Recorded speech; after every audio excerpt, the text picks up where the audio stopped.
to Down Your Unders. Down Your Unders. Review and dissection of content from some of the sharpest minds in the game. Hosted by Adam Camilleri. Art of War. Down Under.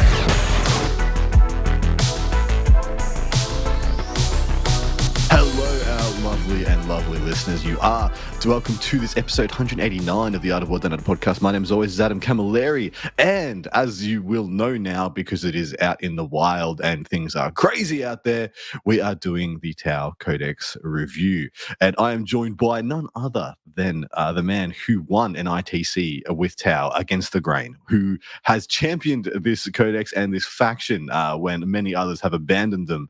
His name is Mr. Richard Siegler. How you doing, mate? Two-time ITC champ Richard Siegler. How you doing? Two-time. Thanks so much, Adam. Really appreciate you. And it's been a while. It's been a while since we've just sat down and talked about rules. I think was AdMech the last one? It may have been AdMech, yeah. I think it was AdMech, and we roasted that Codex. I don't think we're going to roast this Codex, but we'll definitely roast something. Yes, we're definitely, yeah. Much like a Kroot carnivore, we will be roasting something, possibly the Kroot portion of this. But anyway, we will wait and see when we get to it. Sorry, not to put it down or anything. They're perfectly fine. For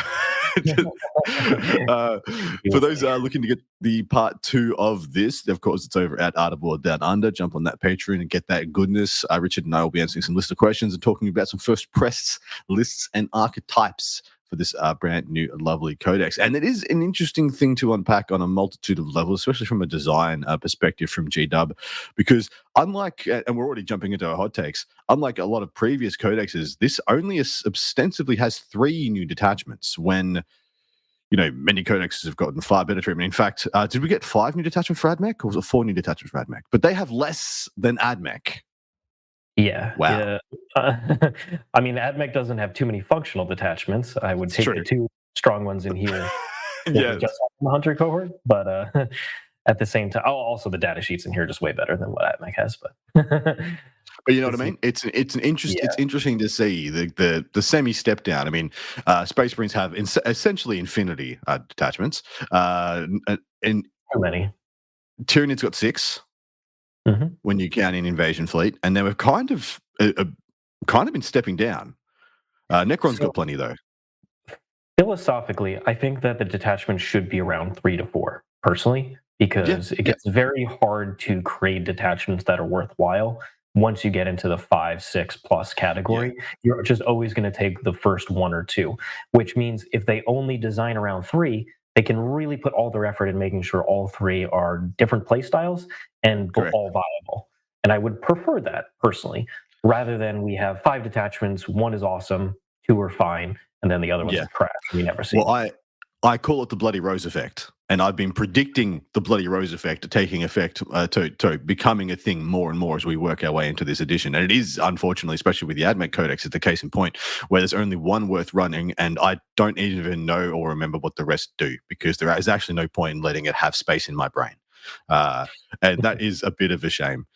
But, my man, Art of War's got a lot of exciting and amazing things going on at the moment. Why don't you tell the people about some of those?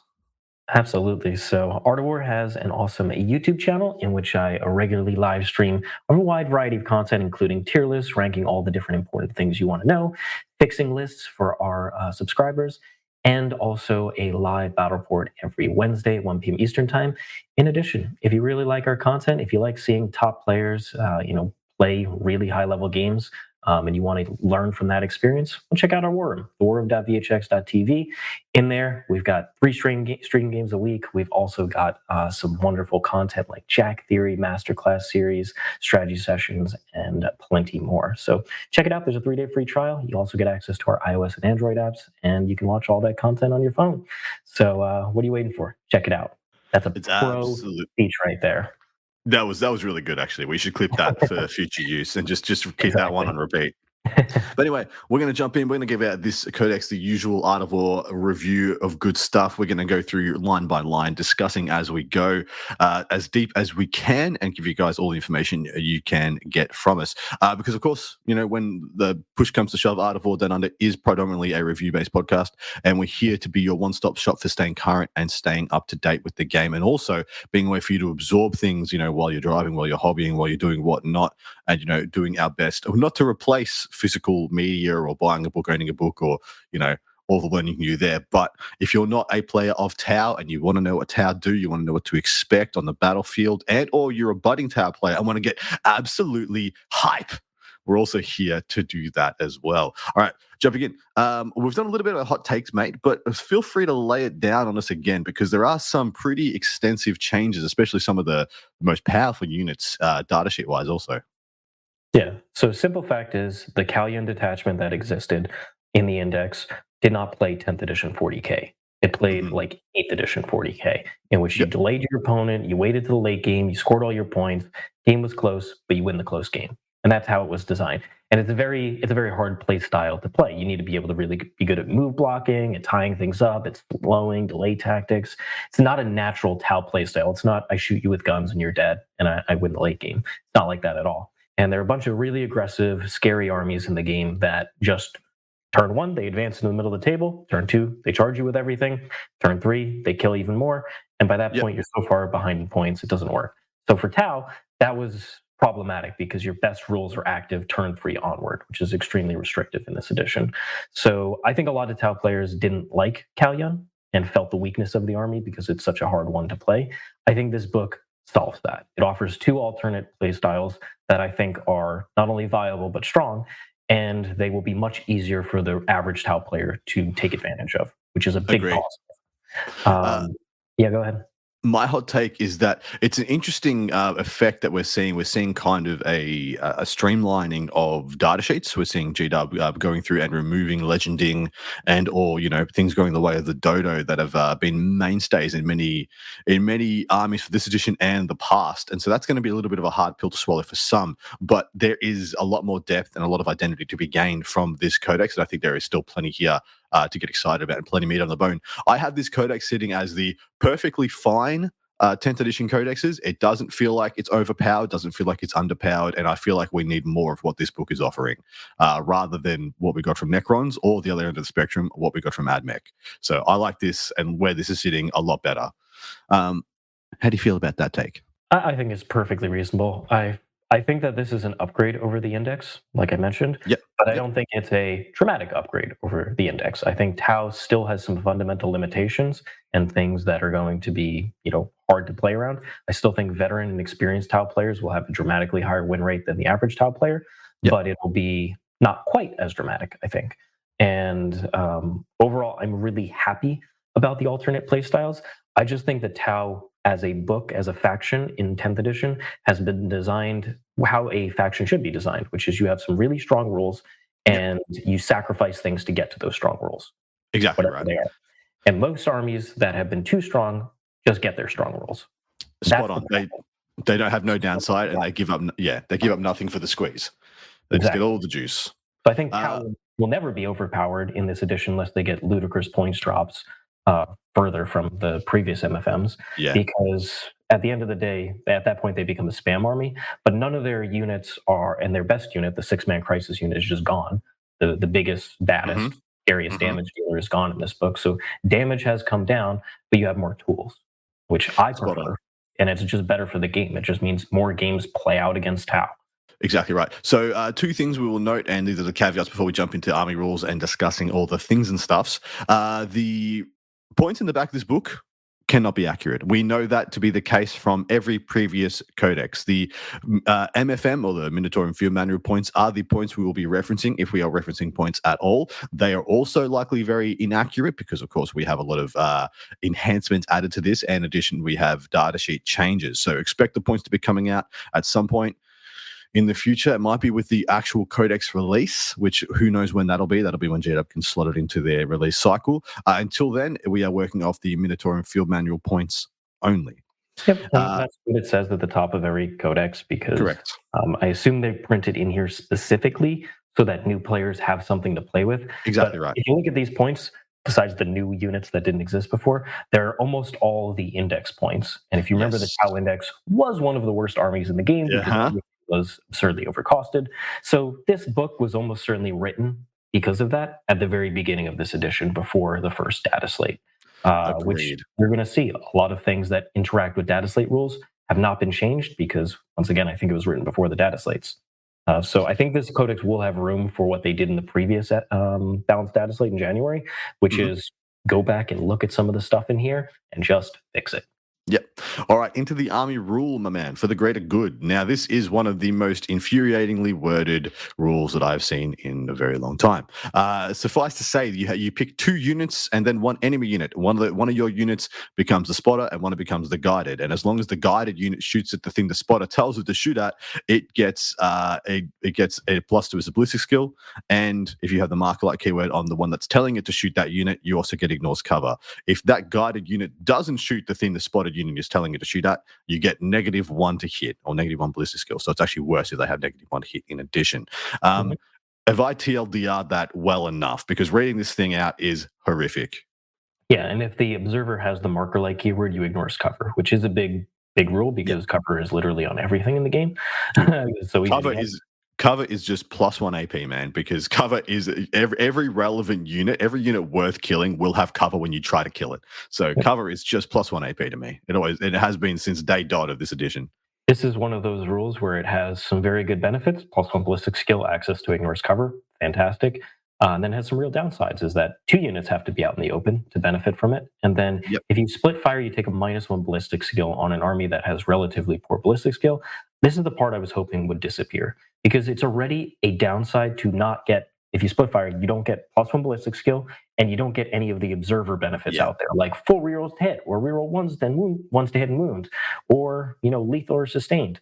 A variety of buffs you can get in this book. You don't get any of those when you split. Now you also take a -1 ballistic skill. My guys, we're on the triple downside. Correct. So I think that shouldn't exist personally. I think it doesn't mechanically make any sense. It's too harsh. Yeah, I think the already downside of the double exposure for the single damage deal was a big enough downside that they didn't need to give you the slap on the wrist. Well, it's actually not a slap on the wrist. It's actually sometimes a big percentage modifier decrease in your damage output should you have already killed a unit, should you have to do something else with that squad. Yes, I would have been totally happy for them to rework it. As it sits right now, I think it is a very awkward and possibly unwieldy army rule, and it remains as so, unfortunately. Jumping into the drones, which comes up next for whatever reason, why this is here and not in not in the data sheets portion, whatnot, but I'll leave this to you, mate. Please feel free to... They're not models because of me. That is, they basically wrote that into that article at the beginning of 10th. They were like, people would string out drones and do all sorts of things with them. And that was me. I was that guy. And they were like, no more. I don't want to see any of your screening with drones. I don't want you tagging and charging with drones. I don't want any of that. So now they're just tokens. They do a variety of things, which is all the same as the index. The only difference is the missile drone is AP1 instead of AP2, which they've went back and kind of made all the missile weapons AP1 here instead of a variety of APs. Yeah, which kind of sucks, I will say, because I did not mind the missile pod for that is strength 7 AP2. It wasn't too bad. All right, jumping into the first of the detachments, which of course is Kauyon, and this is the one you got in your index. And I will say, AOWdu is doing a great job in giving people a perfectly fine index detachment. Like, if you are playing with your index right now, chances are you are playing with one of the better than average ways to play your faction for the remainder of the edition, which is a good thing and a bad thing. But Invasion Fleet is shown to be that way. Reanimation is shown to be that way. Even Radcore has shown to be that way. It is better than most of the Codex way to play your faction. And Kauyon, I think, is maybe bucking that trend a little bit. But what has changed for the Kauyon detachment, if anything, mate? So in terms of the patient hunter rule? Well, in terms of the entire thing, feel free to TLDR the entire detachment down, because people already know this one. We've already reviewed it, so no need to go over it again. Mostly some small changes here. So for the detachment rule, it's still sustain 1, sustain 2 if you're guided, but now you can't split fire and benefit from it. Previously, you would benefit from the sustain 2 if the unit was guided, period. Didn't matter if you targeted the spotted unit or targeted something else. Now each model has to target the spotted unit to benefit from the sustain 2. So you can't split off a commander and then still get that. But it's a small downside, but it made a big difference being able to split a commander off from a larger squad. Yeah, exactly. Then everything else for enhancements, you no longer have the pure tight engram ship, which fine, it was terrible. It doesn't work because of the balanced honestly. Solid image projection unit is the new one, and it's a redeploy before you know who's going first. So it's not as good as some of the other ones that exist out there, and for that reason, it probably won't be seen. Frankly. Yeah. Very much, this is now an overshadowed detachment, which is a good thing because, as we said before, it was a detachment with way more. It kind of puts you on rails, man. It kind of it. Yeah, you had a crash ran- on. You were like, "Can I survive?" And if I do, I can probably come back and win this game. And if I don't, I'm dead. Yeah, You exactly. probably Right. knew that by turn 3. Yep. Anything changed for the enhancements? Oh, sorry, the stratagems. For stratagems, so 2 stratagems disappear: Strike and Fade, which is the only stratagem you really used for the most part every single turn, and then Stim Injectors, the 6 of Pain on battlesuits. Both of those disappear and join a different detachment. Instead, you get Tempting Trap, which is a 1 CP strat. You pick an objective the first time you use the strat that's not your opponent's home objective, and each time a unit makes an attack against an enemy unit on that objective, you get +1 to wound, which is a good rule. 1 CP +1 to wound for everything targeting that thing on that objective, or like multiple things. Except,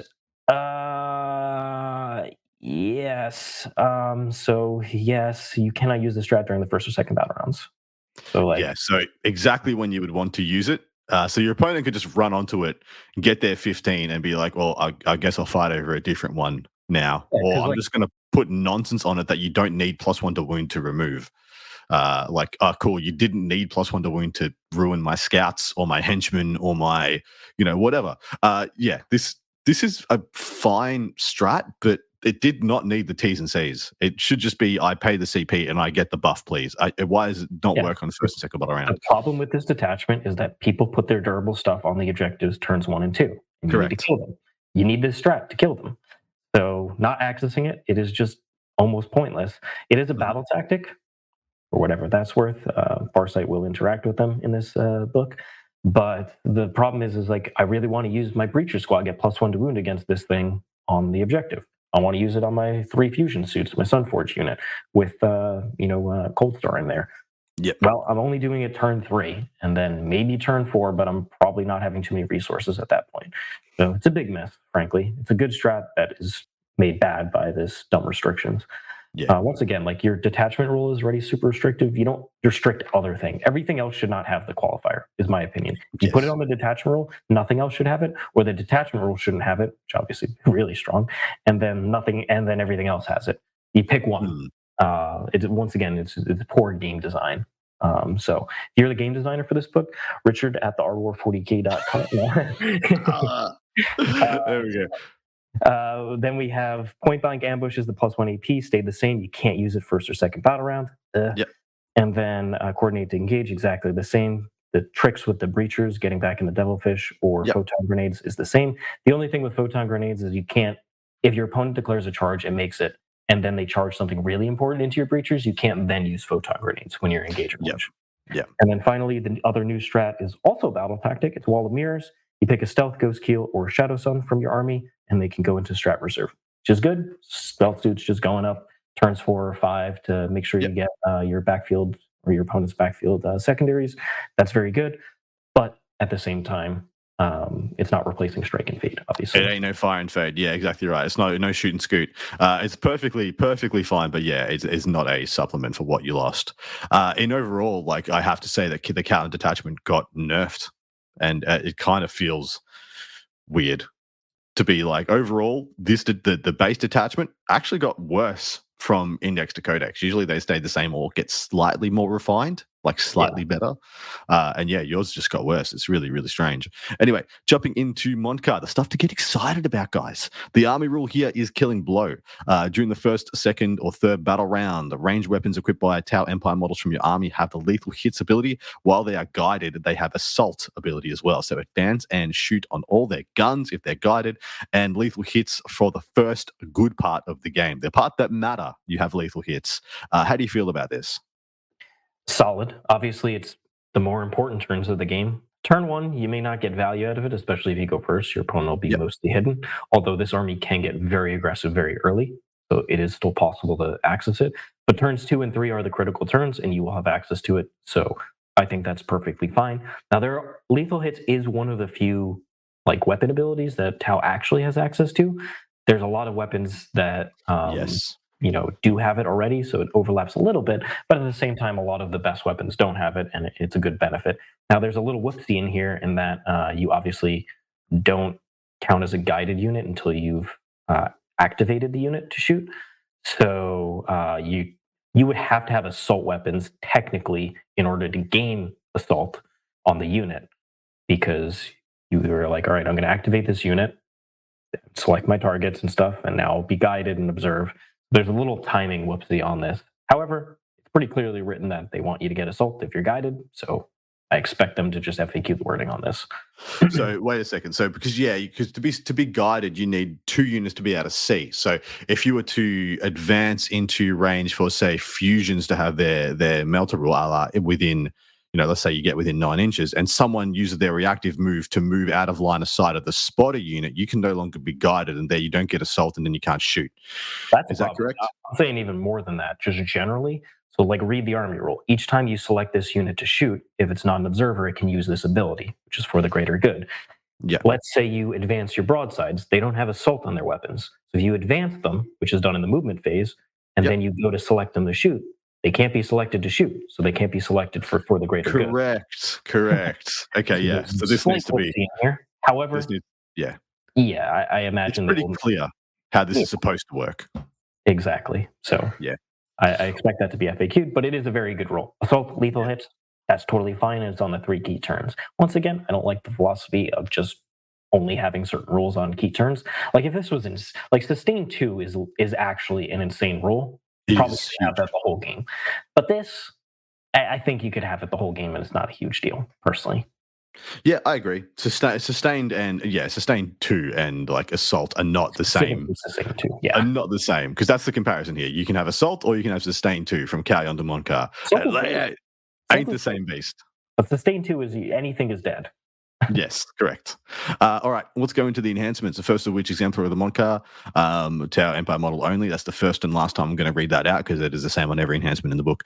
When the bearer is leading a unit, the killing blow detachment rule applies from in the 4th battle round also. And of course, this is restricted to not be from Kroot Shaper models, so you can't take it if you're Kroot. But yeah, your detachment ability extends into the 4th battle round. I just don't like that. It's probably good. No. Who wrote that, Adam? It's probably fine, but it annoys the hell out of me. It's not fine. It's terrible. You're never going to take it, because also, like I said, there's no big crisis unit. There's not too many units that really benefit a tremendous amount.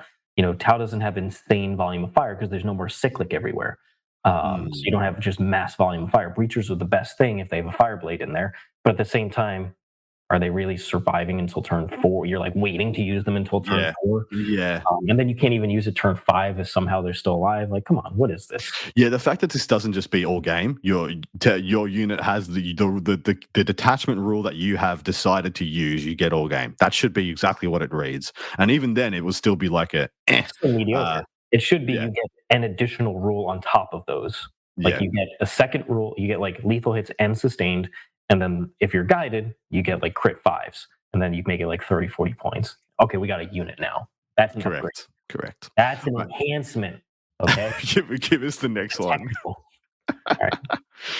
So you got to be honest, though. This is why. Strike swiftly. On the other hand, this is fantastic. So at the start of the battle, before any moves are made, using the Scout's ability, you can select up to 2 friendly Tau Empire units within 6.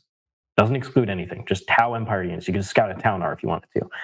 And as long as they don't have the Scout's ability, and until the end of the battle, all the models in the selected unit have Scout 6, which I don't know why it matters till the end of the battle, but I guess they mean permanently in a tournament you wouldn't have it. I guess it's the other way. But Scout 6 is very good, and it means that Pathfinders typically have to go in Devilfish or start in them to give them their Scout move, and Devilfish are big and gangly and kind of hard to hide. Now you aren't forced to run the Pathfinders in the Devilfish, because Pathfinders can infiltrate and scout with their recon drone. So you can start them on the board. They can do their block the opponent's, infiltrators. And then you can have your Devilfish still scout up, which is really nice. And they can scout up with breachers inside. I think this is absolutely brilliant. And if you're taking this detachment, you're almost definitely taking this. I think this is part of the buy-in, and I think this is one of the best portions of Mont'ka. And man, it's really good. Usually, most enhancements is cool. Here's one model that gives its unit scout, and this is just take this, pick two. Yeah, it's Doesn't like doesn't have to and the doesn't have pace to be the value one. is huge. Seriously. Yeah, yeah, Being able to not only do you save them from the firing lanes, but we were talking about like, are you really getting lethal hits turn one on this ability? Well, it is possible. Pre-game move 6, you move 12, and then there's a flat 6 additional to your movement characteristic strat. So you could very easily start shooting things turn one if you needed to. agreed. All right, Strategic Conqueror is up next. At the start of the first battle round, before the first turn begins, select one objective marker on the battlefield. While the friendly Tau Empire model is within range of that objective marker, and it is the bearer is on the battlefield, add one to the OC of characteristics of those models. That's unique. That's the first time I've seen something of that nature, of that flavor. Is it any good though? It's straight up automatic. It's even better I than agree. Trade Swiftly, in my opinion. I agree. The reason is so you're going to pick one of the midfield objectives, and that objective you can just throw Kroot. You can throw, because it's Tau Empire model. It's not restricted again. You can throw whatever you want onto that objective. Pathfinders go to OC2 on it, and easily contest it away. And you can put all your damage onto the other objectives, which is very, very nice. In addition, it means that if, let's say you shoot me, Adam, right? You're playing some dumb guard list, and you just shoot me from across the table, and you kill the unit down. It's only 2 models. That's really unfortunate. Okay, they're leadership 7. They failed their battle shock test. Well, no worries. I still control the objective. And you want to know why? Is because it reduces my OC to 0, and then you add the modifier for +1. Correct. It is actually phenomenal. It's actually It's the cheapest enhancement. Yeah, we haven't been reading out the points because kind of reading out the points of the enhancements is kind of typically they don't change the enhancements. So this is 15 points. I think it'll stay that way. Stay in every one of my lists that I run with Mont'ka. I agree. Just to give you guys a quick rundown of the other 2. So Exemplar was 10, which is the worst one so far. Strike Swiftly, which is fantastic, is 25 and is worth 25. And then last one is Coordinated Exploitation, which is 20 points, and it reads as thus: while the bearer is leading unit, each time the unit is an observer unit until the end of the phase, of ranged weapons equipped on models in their guided unit have sustained hits 1, whilst targeting their spotted unit. So giving you back what Kauyon essentially gave you without the T's and C's of the battle rounds. Not an awful get. 20 points is on the pricier side when you go into the fact that you have 2 in here that are auto takes. Does this one cut the mustard? No. And the reason is very like through Unity Devastation in the Kauyon detachment, you have to pick a character who can lead a unit. It's either a commander, which you're not observing with your commander units, and then it's going to be a Fireblade or an Ethereal, but likely a Fireblade in a Breacher unit. In which case, they're not getting the Observer benefit, which is not the end of the world. But instead, the unit, so like you're spending a decent amount of points on this unit already. It's probably a trade resource, and so you're not going to use it multiple turns out of the game. And then on top of that, you're not giving, this is taking away or competing with the Stealth Suit bonus or the Tetra bonus, where you're getting rerolls. So I personally think it's okay-ish, but it really should be sustained too. Like, I'm paying for the character, the enhancement, and a unit to lead. If it was just the bearer does this without leading, then you could put on a Firesight Marksman, and then it would be half decent. But I still no. Fair. All right, jumping into the stratagems. Pinpoint counteroffensive. This is a 1 CP strat that happens in any phase. 1 Tau Empire unit, not Kroot, that was just destroyed. You can use this stratagem on the unit even though it was just destroyed. And to the end of the battle, each time a Tau Empire unit, other than Kroot, from your army makes an attack that targets the enemy unit that just destroyed your unit, you can re-roll the hit roll. 1 CP reactive. Oh, you hurt me, I kill you better. And it's re-rolls to hit for Tau, which is pretty good because it keys off all the lethals and all the other good stuff. I don't mind this at all. In fact, I think this is quite good. This is one of the highlights of the detachment battle tactic, which doesn't really matter too much for Tau, but it is going to be used basically every time. So like in this type of Mont'ka build, you're going to want trash. So piranhas gain a lot of value here because they're non-Kroot trash. They're fast, they're relatively durable, so like something real has to kill them. Your 5 Sisters of Battle aren't going to kill the piranha. They have to put some, like the Immolator has to, or the Retributors, or something like that. So you'll get full rerolls against it with the rest of your army, which means you don't have to take as many tetras as otherwise to get access to these rerolls. Or Shadow Sun's less important, for instance. Now, why does it exclude Kroot? I get the I have no idea why. game design, or not. I get their like thinking is that okay, well, Kroot are supposed to be traded, and we don't want the cheap units like Kroot Hounds dying to proc this. But that is literally the Tau lore. Like, Kroot are there to be sacrificed for the greater good, so that my rest of the units, they're there to like scout and die. And they tell the Tau, like, okay, here's what the enemy position looks like. Okay, we're all dead. And then the Tau are like, perfect, Kroot are dead, and we now know the position, and we're gonna destroy them. And that's literally the lore. So why are the Kroot units excluded? It's so funny. They try and justify the game with lore, and then they go right against it. I just love when Richard gets activated. This was a 1C. Because it makes no sense. This is a 1CP strat to activate Richard Siegler. It was fantastic. And I'm gonna activate it all the time because it's amazing. But at the same time, like literally, the Kroot units should be doing this. They should be. What I find really funny about this is when you think about it, this is a 1CP like super grudge token from Votann that you place on an opponent. And it could be that by the end of the battle, you have, because this is any phase. So you can slap one down in the shooting phase and then slap one down in the fight phase. And so you could have your opponent's army that's just all grudged up with nowhere to go. And I like the idea of that. All right, what's the next one, mate? It is also amazing. So there's 4 battle tactics in here. So keep that in mind for when we talk about Farsight. Yeah. Yep. This is the one that he really is going to love, as well as pretty much every unit in this book. Your movement phase is 1 CP, 1 Tau Empire unit. Once again, there's no restriction here. Fantastic. Yay. Like a Tau Empire unit. Could be Kroot, could be Vespid, could be Storm Surge, whatever. Till the end of the phase, when you advance, you add 6 to your move characteristic. Literally money in the bank. Such a good strat. Such a good utility strat. Do you like when my breachers need a roll in advance to contest an objective? Well, don't worry. I'm disembarking 3 and then I'm moving 12. So anything in my Devilfish air radius, I'm contesting. Mm-hmm. Done. It's fantastic. It's such a utility strat and one of the best utility strats in the game. Your crew literally can scout 7, then move 13 inches. Yep. It was like, boom, done. And like you said, the great thing about it is it works into the Mont'ka army ability. If you have assault, you've just done it better. Mm-hmm. You're just more assaulty. Fantastic. All right, Focus Fire is up next. This is the start of your shooting phase. This is a 1 CP strat, also a battle tactic. 2 Tau Empire units from your army that have not been selected to shoot, and 1 enemy unit. So essentially, you're pseudo guiding and spotting again anyway. Until the end of the phase, each time a model in either of those units makes an attack, it can only target that enemy unit, and only if it's eligible to target that unit, and you get an extra AP. You can only use stratagem during the 4th or 5th battle round. So this is going back to the opposite of the Kauyon one, where you're restricted to this being front-loaded, which I much, much, much prefer than back-loaded. But 2 units, pick 1 enemy unit, 1 CP, both get +1 AP. Not a bad strat. This strat is ludicrously good as well. So good. This detachment has very good strats. So there's a bunch of units that benefit a lot from this. Like almost any unit benefits from +1 AP. But the ones that benefit really are breacher teams. Yes. Being able to go strength 6, AP2, reroll wounds on the target on the objective with ignores cover. You can put a lot of damage on pretty much anything with that. Mm-hmm. Pathfinders can gain quite a bit from this. There's a lot of different units out there that really love this strat, and I think it will help elevate some of the lesser seen choices as well if you just like those units. That strat is amazing. Like the first 3 strats, literally money in the bank. Yeah, bangers. Give us all 1 CP too. All 1 CP. Yeah.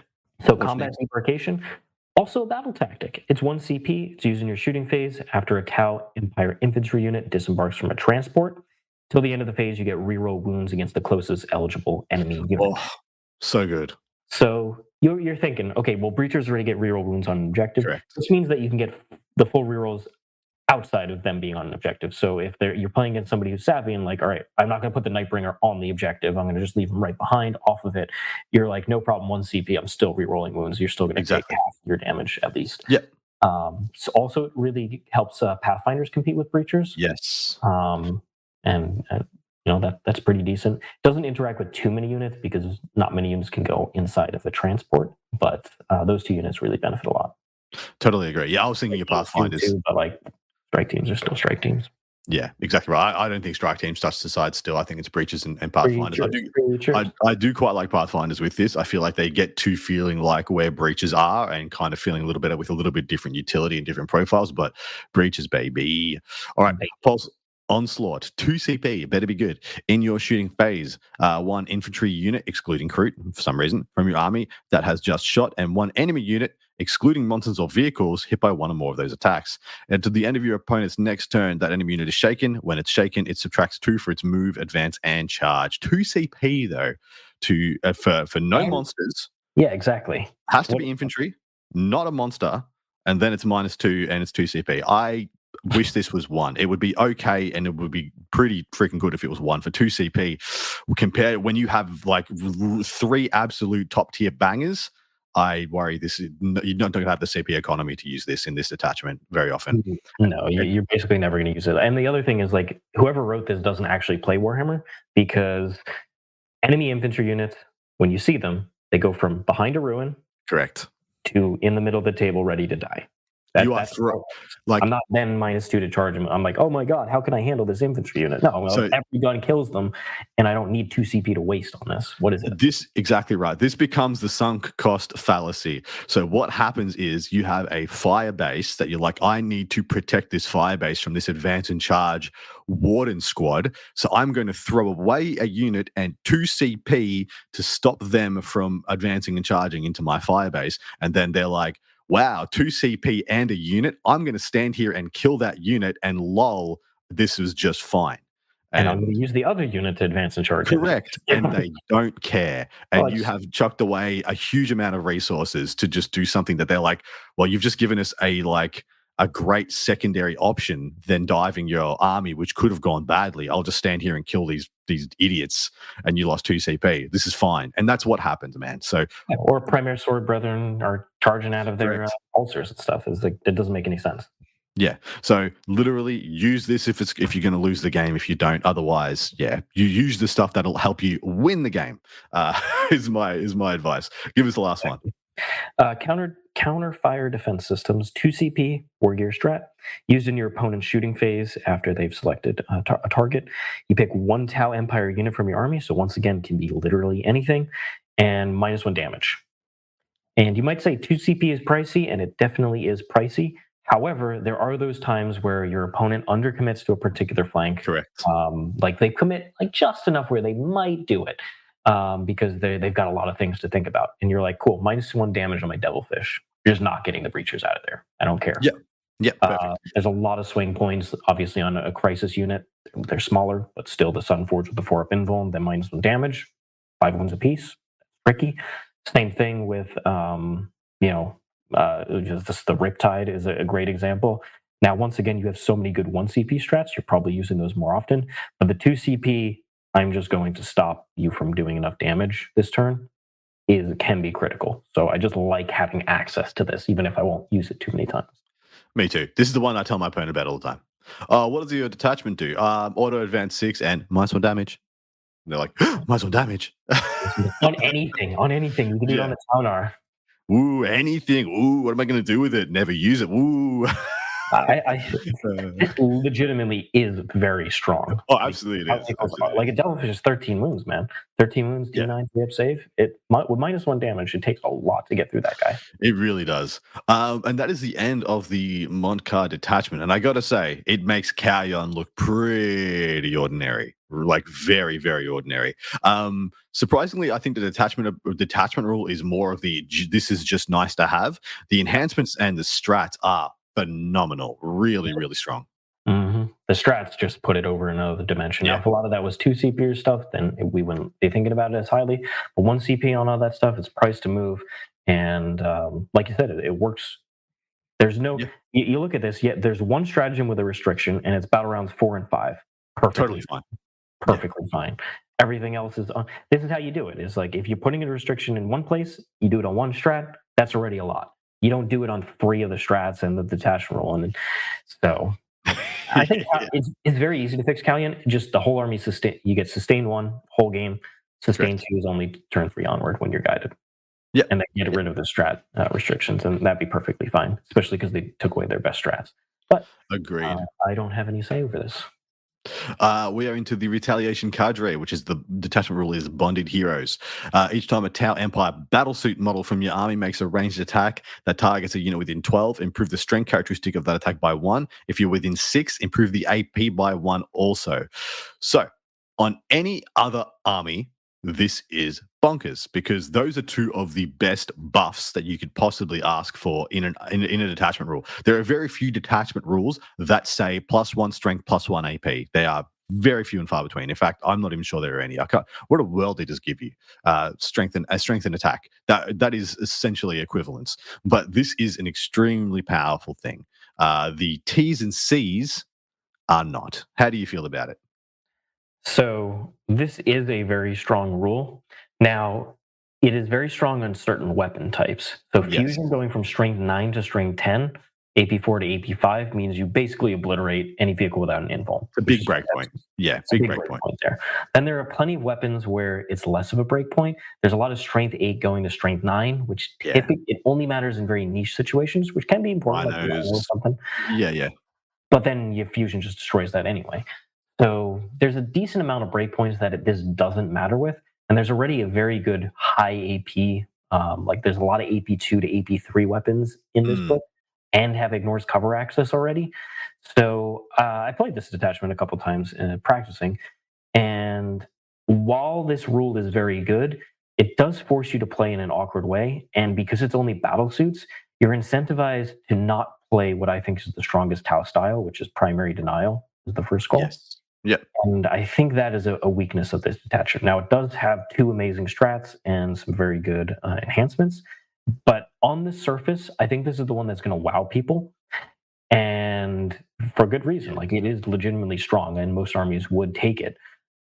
But at the same time, Tau does dramatically less damage than the previous book. Not only is it because you don't have access to sustain 2 turn 3 onwards, but in addition, the highest volume unit, like a commander with 4 cyclics, like a unit of crisis with cyclics or 3 fusions or whatever, they don't exist anymore. Or if they exist, it's 2 weapons on your fusion unit. The volume of this army is a lot less, and there are only a handful of battlesuit units here. And even though they do like this a lot, and it means that aggressive armies are punished by getting into your range early, I still think that because it only affects battlesuits, it is going to have a certain limitation of you're probably going to overemphasize running too many battlesuits. And all those battlesuits are vehicles, so you're going to auto give up max bring it down, which isn't the end of the world, but it does mean that you have to play in a certain way to make sure that the game doesn't get out of hand. So this is a very good detachment. I personally lean towards Mont'ka being stronger because it buffs breachers, and I think breachers are the strongest data sheet in this book. I 120% agree. But, and that's because they won me many, many games and got me to the top 8 at WCW. So, breachers, you are amazing, and I thank you. But I think this is a very good detachment, and I think this is the one that a lot of Tau players will gravitate towards because you just get the rule, and as soon as you're in those ranges, you get the rule. Whole game. Doesn't matter. There's no timings associated with any of this. You just, as long as you're in the ranges, you get it, and it's very easy to get into those ranges. So because of that, I like this detachment because it's going to be very accessible and very natural to a lot of Tau players, which is very good. Yep, agreed. All right, let's jump into the enhancements. Pure Triad and Engram and Neurochip has found its new home. It is a battlesuit unit only, and I do need to tell you that every single enhancement in this tree is a battlesuit unit only. All the strats too. It's all Tau Empire battlesuit. Yes. Once per turn, you can target the bearer's unit with a stratagem, even if you have already targeted a different unit with that stratagem this phase. That is a good rule. That is a good enhancement. Adam, poor Adam. Unfortunately, it is not a good rule in this detachment. No. That's what I was about to say. Yeah. That is a good rule to have. Is it relevant? We'll have to unpack as we go. Give it, and that one will run you 25 points. 25. It's useless. You're never going to take it. Yikes! All right, mate. What's the next one? This one you do take. This is the one that I think is automatic for sure. Starflare ignition system. End of your opponent's turn if the bearer's unit is in an engager range of any enemy units. You can remove it from the battlefield and put it into strategic reserves. Obviously, it can only go on a Tau Empire battlesuit model, so it goes on a commander who's in a crisis unit. It's only a 3-man now, but still, you get to bring it back up and redeploy it to a different area. very strong. I like that mobility aspect. I think this one is at 20 points and very strong. Every turn of the game, and you can do it every turn of the game. And I because of like the this a rules lot. commentary, if you go into strat reserves and have deep strike, which obviously the battle suits do, the crisis, the commander plus the crisis suits, then you can use deep strike instead, which means you can Correct. access the 3.1 away strat, which we'll get to. All right, internal grenade packs is absolutely god awful. The bearer has the grenades keyword, which I know can be okay. And each time the bearer ends a normal moving, select one enemy unit that it moved over during that move. If you do, roll 6d6 for each 4+, they take one mortal wound. But I suppose a cold start can zoom over units. So it's not awful. It is actually good, and I'll explain why. So yes, you get grenades. Grenades is all over this book. Kroot have it. The basic Kroot, Yeah, the Rampagers, the Breachers, Strike Teams, Pathfinders, they all have it. So getting access to grenades is fine. not a thing. Yeah, it's 30 points, man, which is why I said it's bad. It is expensive. And so that means your cold star with it is going to be 140 points, which is like 20 points cheaper than a ghost skill. So it is pricey. The reason that is strong is you move 12 inches, you have to do normal moves, but the cold star moves 12. You can very easily, anything in the middle of the table, you can go over, move over them, go ahead and then throw grenades into them, shoot them with the unit, and get back with the Torch Star Gambit behind the terrain. And because it's normal move, the Torch Star Gambit, which is the new version of Strike and Fade, also is a normal move. So you can activate it twice if you're willing to spend the CP. That's now, cute. Yeah. At the same time, you can't use the Cold Star's ability to give you an assault to advance with it. So that does limit the angles you're going to get. This is very good against threat overload type armies that are literally right in front of you. You can. I rolled it out. The Sunforge multiple times. The Sunforge, a Cold Star with this, and the Sunforge Fusion unit, which gives the Cold Star and themselves reroll wounds and damage against monsters and vehicles, actually can one-shot a Catan. Ooh, okay, that's big. Yep, it can one-shot a Catan. Now, it doesn't do it every single time. Sometimes it leaves it, at like 3 wounds left. But it consistently almost killed a Catan or killed it in some of the rolls that I did. Now, it's 300 point unit, so it's at least as expensive as a Catan, but for 1 CP, you can try and keep it alive behind terrain. The problem is flying over twice and throwing a grenade? Yes. Okay, so that's 2 CP investment. And strike and fade, yeah, exactly. Yeah. Now, the downside of this is that against almost any other army that isn't like literally jamming their key unit straight into the middle of your, the heart of your deployment zone, it's actually pretty hard to pull this off. You'll throw the grenade, but like doing the other stuff is pretty difficult. And it's the same reason like Wraiths have this rule, Necron Wraiths, the flyover mortals. Yep. They move a little slower, but they still move 10 inches. Like you should get that off, and I just barely ever. It's so hard to actually proc that. It is. It's so hard. And especially when you've just added 3, other 40, 50 mil they're 40 mil bases, crisis suits, three other 40 mil bases to that squad now.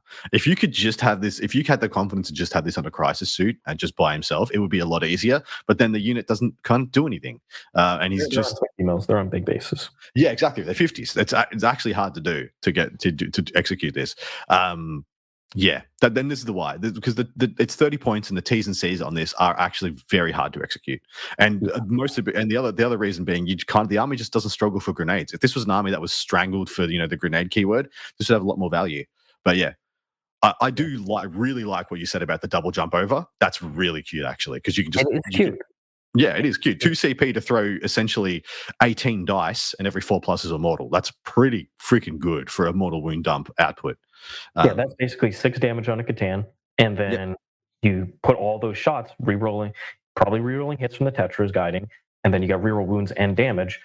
I was basically killing one each time, and that's a good unit.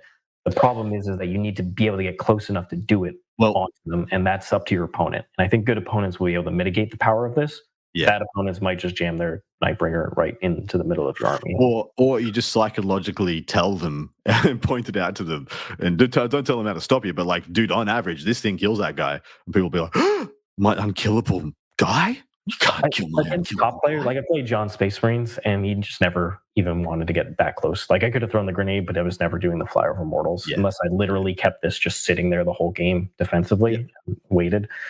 In which case, it's not really getting 300 points of value. So.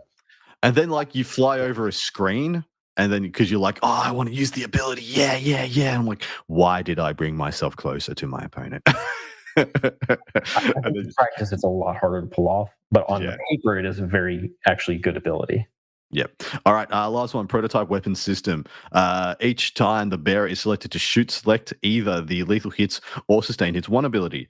Until those attacks are resolved, the ranged weapons equipped by the bearer have the selected ability. I wish this said the bearer and their unit, because this is ostensibly just an upgrade to the bearer. So it's just an upgrade to a commander. Yeah. What will it cost you? 15. 15. That's not too bad. But sustained or lethal, is it worth it? I mean, you're taking Starflare first, and then how many more commanders do you want to spend points on is Yeah. the question. Because now a commander with enhanced, with this is a 125, a cold start at least. Your crisis unit's 160 for the 3 models. Like, why don't I just Yeah. buy an extra unit instead with a Yeah. little bit more points? So Correct. obviously you get the mobility from the cold start as well. I just think you start running out of points because you have these 3 bricks that are all 300 points basically, and you start having not a lot of stuff around that. And Tau does stuff really well. So They I do think stuff so well. it's okay. It would have been very good if once again you could take 4 cyclic iron blasters. Then it would Correct. be really good. Correct. Yeah. As it's right now, yeah. What's the a couple of burst cannons is the biggest output you're going to get, and it's just no. All right, into the strats. Failsafe detonator 2CP. This is I like this strat. I don't know if it's a good for 2CP though. Any phase just after one of your battlesuit units is destroyed, and like we said, all these strats are battlesuit specific.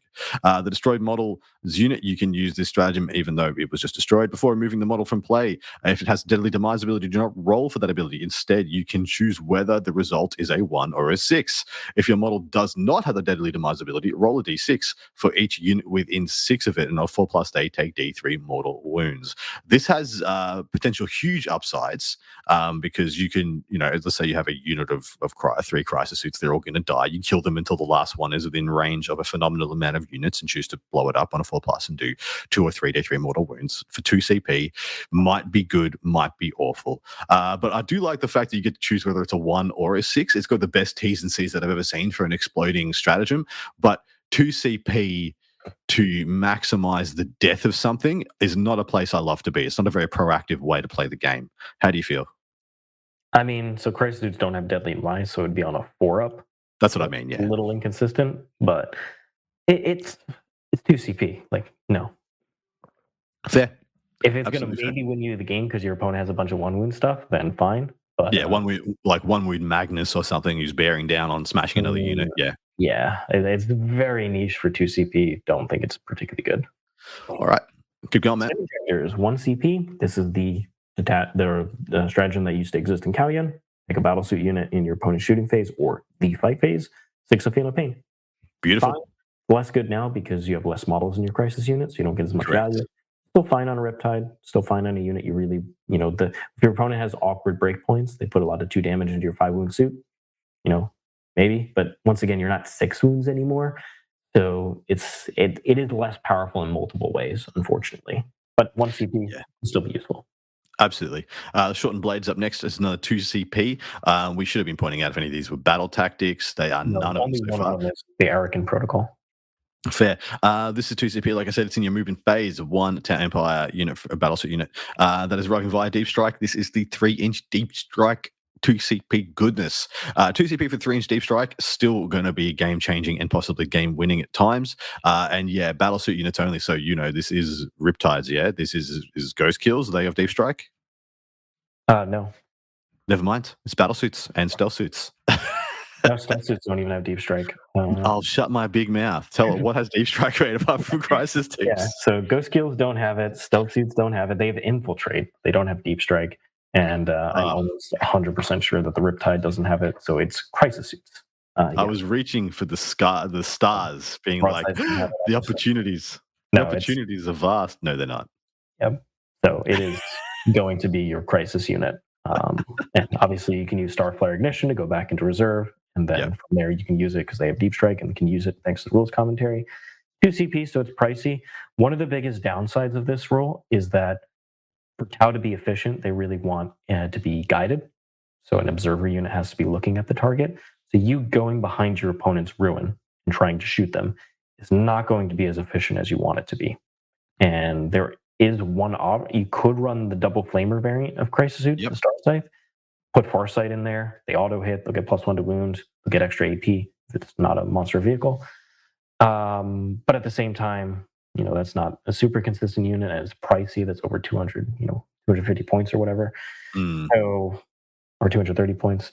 So it's like, this is very good on paper, but Tau don't have a lot of units that are just super efficient by themselves. And that's where this really shines. Or they're efficient with like a stratagem, like demo bombs. They come down 3.1 away, and then they can use +1 ballistic skill, +1 AP, and they get sustained and ignores cover from their army roll. That's a unit that can just come down, and you'll spend 2 CP on them, and they'll do everything in the world. Here, you'll spend 2 CP, and you need to find a way to get another unit looking at that target. And so, on paper, once again, this is a very good rule, but in practice, actually playing it, there's much more niche limitations on it to get full advantage of it. And once again, you're not dropping 72 cyclic shots on something where it doesn't matter you're hitting on 4s, you're going to get enough hits, and it's just not the same. And like you said, like the Star Scythe unit it's going to be a very, very expensive for what it is, objective clearer unit. Because I mean, you could take the Tail Flamers, of course. You could take the burst cannons if you wanted, which would go to strength 6 AP 2 against the closest unit with like 8 shots apiece. So you could have 24 strength 6 AP 2 shots. That's not bad. But if they're just like jumping down and killing scouts, by me hitting 4s, wounding on 3s, like you're not even killing. Yeah, dude. That's where it's rough. Like, it's just a very very expensive. People are going to be scared of this and be like, okay, but the real practical applications of this is your opponent commits a bunch of stuff, and then you 3.1 away behind punish. them. Yeah, punish them. So I think, unfortunately, it's so restrictive. With Battlesuit unit Deep Strike, if this was more wide open, like Necrons can basically use their rule on anything. That means like warriors string out all over the place, can move, block, and do all these cool things. You're spending a lot of 2 CP on a very expensive unit to, maybe do some damage. You really have to, your opponent commit stuff in the open, and then you get behind them to hit something that can be observed.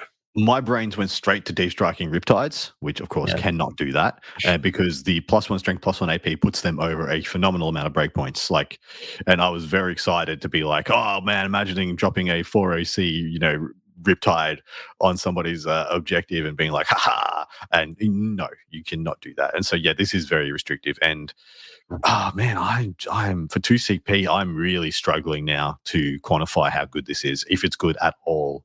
It's good on the fusion suits, but it's good to guarantee come out of reserve and just be in fusion range on something. That's true. That's true. Like tried to move block, the spot where you were going to move to get within range, but like, if they're screening, they're screening. Like exactly. But then, what are they taking 2 or 3 of those units? You're not taking 3 of those units.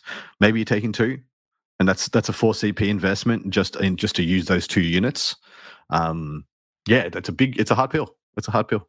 Yeah. All right. I think people were like really drawn to it immediately, and then like I played it. I put it on the table. It is a cool tactic you can threaten, but the damage you get from it just it's so inconsistent. You can't guarantee, and almost all those plays that use 3.1 away are either guaranteed damage or guaranteed move block. Tau aren't really doing either of those, which is unfortunate. And I would say if this could still be used on a 6-man crisis suit unit, it would be a world ender. It would be a world ender. Your entire backfield is completely blown up. Yeah, your army's just deleted. See you later, mate. Kauyon extremely strong because turn 3 you can threaten this and actually kill enough stuff that they were staging with.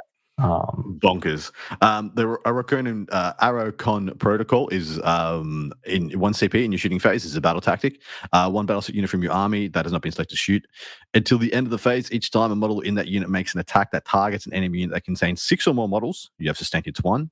If it targets a unit that has 11 or more models, you have sustained hits 2. It's going to be very apparent when you want to use this. And it's only going to be apparent if they have 6 or more models or 10 or 11 models. I wish for the life of me it was 5 or more and 10 or more, for the love of God. Because this does nothing against 5-mans. It is actually a stratagem that does not exist against 5-mans. And the problem here is, again, is the damage output of the army is lower. There's less big activations with a lot of Yeah. shots, and so you're not getting as many sustained from it. So, and it's a battle tactic, so wow, Pure Tide or Farsight can interact with it, but at the same time, it's so niche there. Endless Swarm, okay, that's awesome. It is awesome. Yeah, against Endless yeah. Swarm. But there Fantastic. aren't many archetypes like that. Hypercrypt with their 20 warriors, yeah, you'll get value Sure. out of it. Yeah. But there's so few matchups where it's, Dude, it's valuable. Eldari. Eldari have 18 5-mans. This unit, this stratagem doesn't exist against their army. Like, Yeah. it doesn't freaking exist. And even if it did, like sustain one on a handful of shots, like Yeah, who cares? okay. Yeah, who cares? It's a big mess for me. Yeah, The big next miss. one is not. This is one of the main reasons to run this detachment. Is 1 CP Torch Star Gambit, Tau Empire Battlesuit who can fly. If your unit is not within engagement range of one or more enemy units, it can make a normal move. If it does, you can't charge. This is Strike and Fade, but now 1 CP with a cooler name. Fantastic. You're going to use it 5 turns out of the game. Correct. That's that. This Maybe is a four. Certainly 4. this is a bread and butter. This is a mother's milk. This is a never leave home without it. This is why you're playing the detachment kind of stratagem. Yeah, 100%. Last one is Grav Inhibitor Field. It's 1 CP. It's in your opponent's charge phase. Just after an enemy unit has declared their charge, 1 battlesuit unit from your army that was selected as a target. That enemy unit must immediately take a battle shock test and must roll 1d6 for each model in that enemy unit. On a 6, they take a mortal wound. So at 1 CP, in addition to forcing a battle shock test, which can be kind of key, if they're planning to use a bunch of strats to get over breakpoints in the said combat that's about to happen, or if they make the charge, and then take a sprinkle of mortal wounds in addition. Not too bad for 1 CP. It's not going to come up that often though. But when you need it, you're going to be okay. Let's see what happens. I'm against the wall. Need something to go my way. Let's see if I can mess with your plans. I don't hate it, but it's not something you're gonna use very often. Yeah, unfortunately, photon grenades in the Kauyon detachment is significantly better. Way better because it's -2 to charge and the battle shock, and that's what really matters. Spot on. So it's another miss. It's an interesting set of good, bad, and ugly in this detachment. The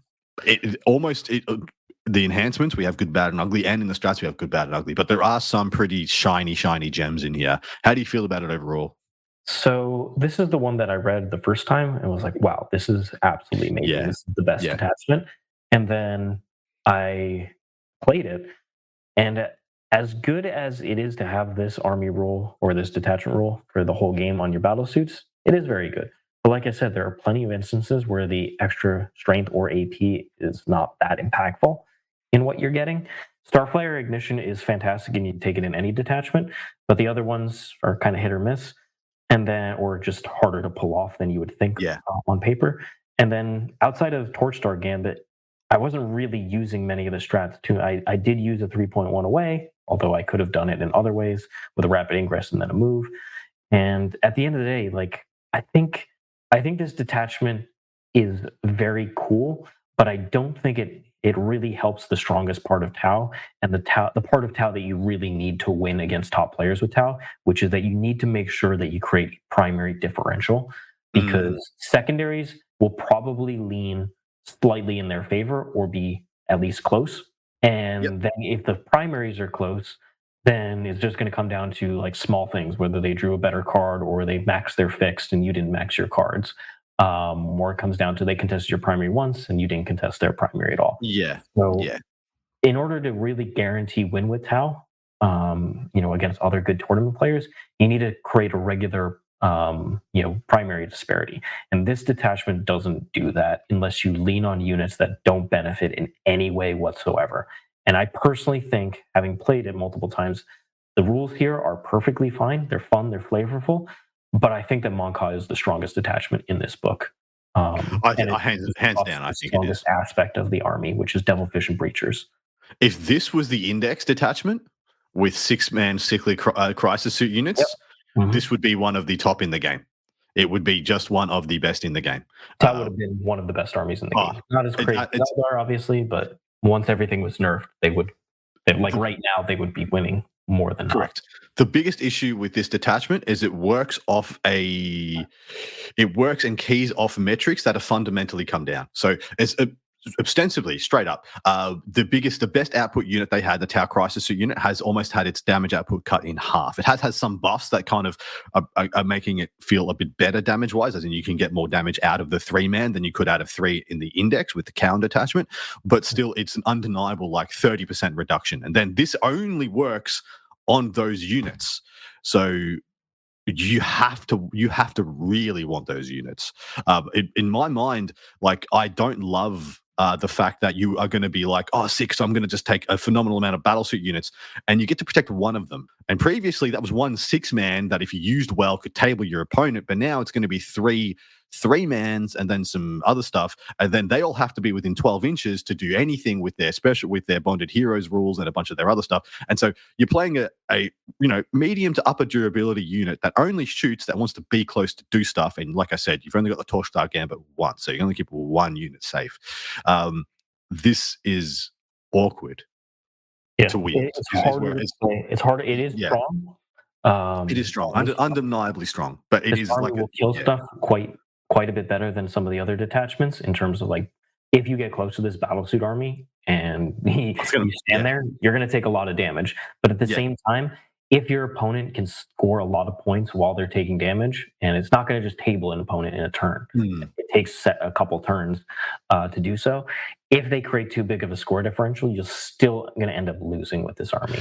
Yeah, I mean, the fear I have is this army gets into a trade war, and because the damage output it ticks off when it's very good at clearing objectives, at going onto and clearing objectives, but you're clearing objectives with high value targets, only high value targets, because everything else doesn't get anything from this detachment. Breaches get zero support, actual zero support in this detachment.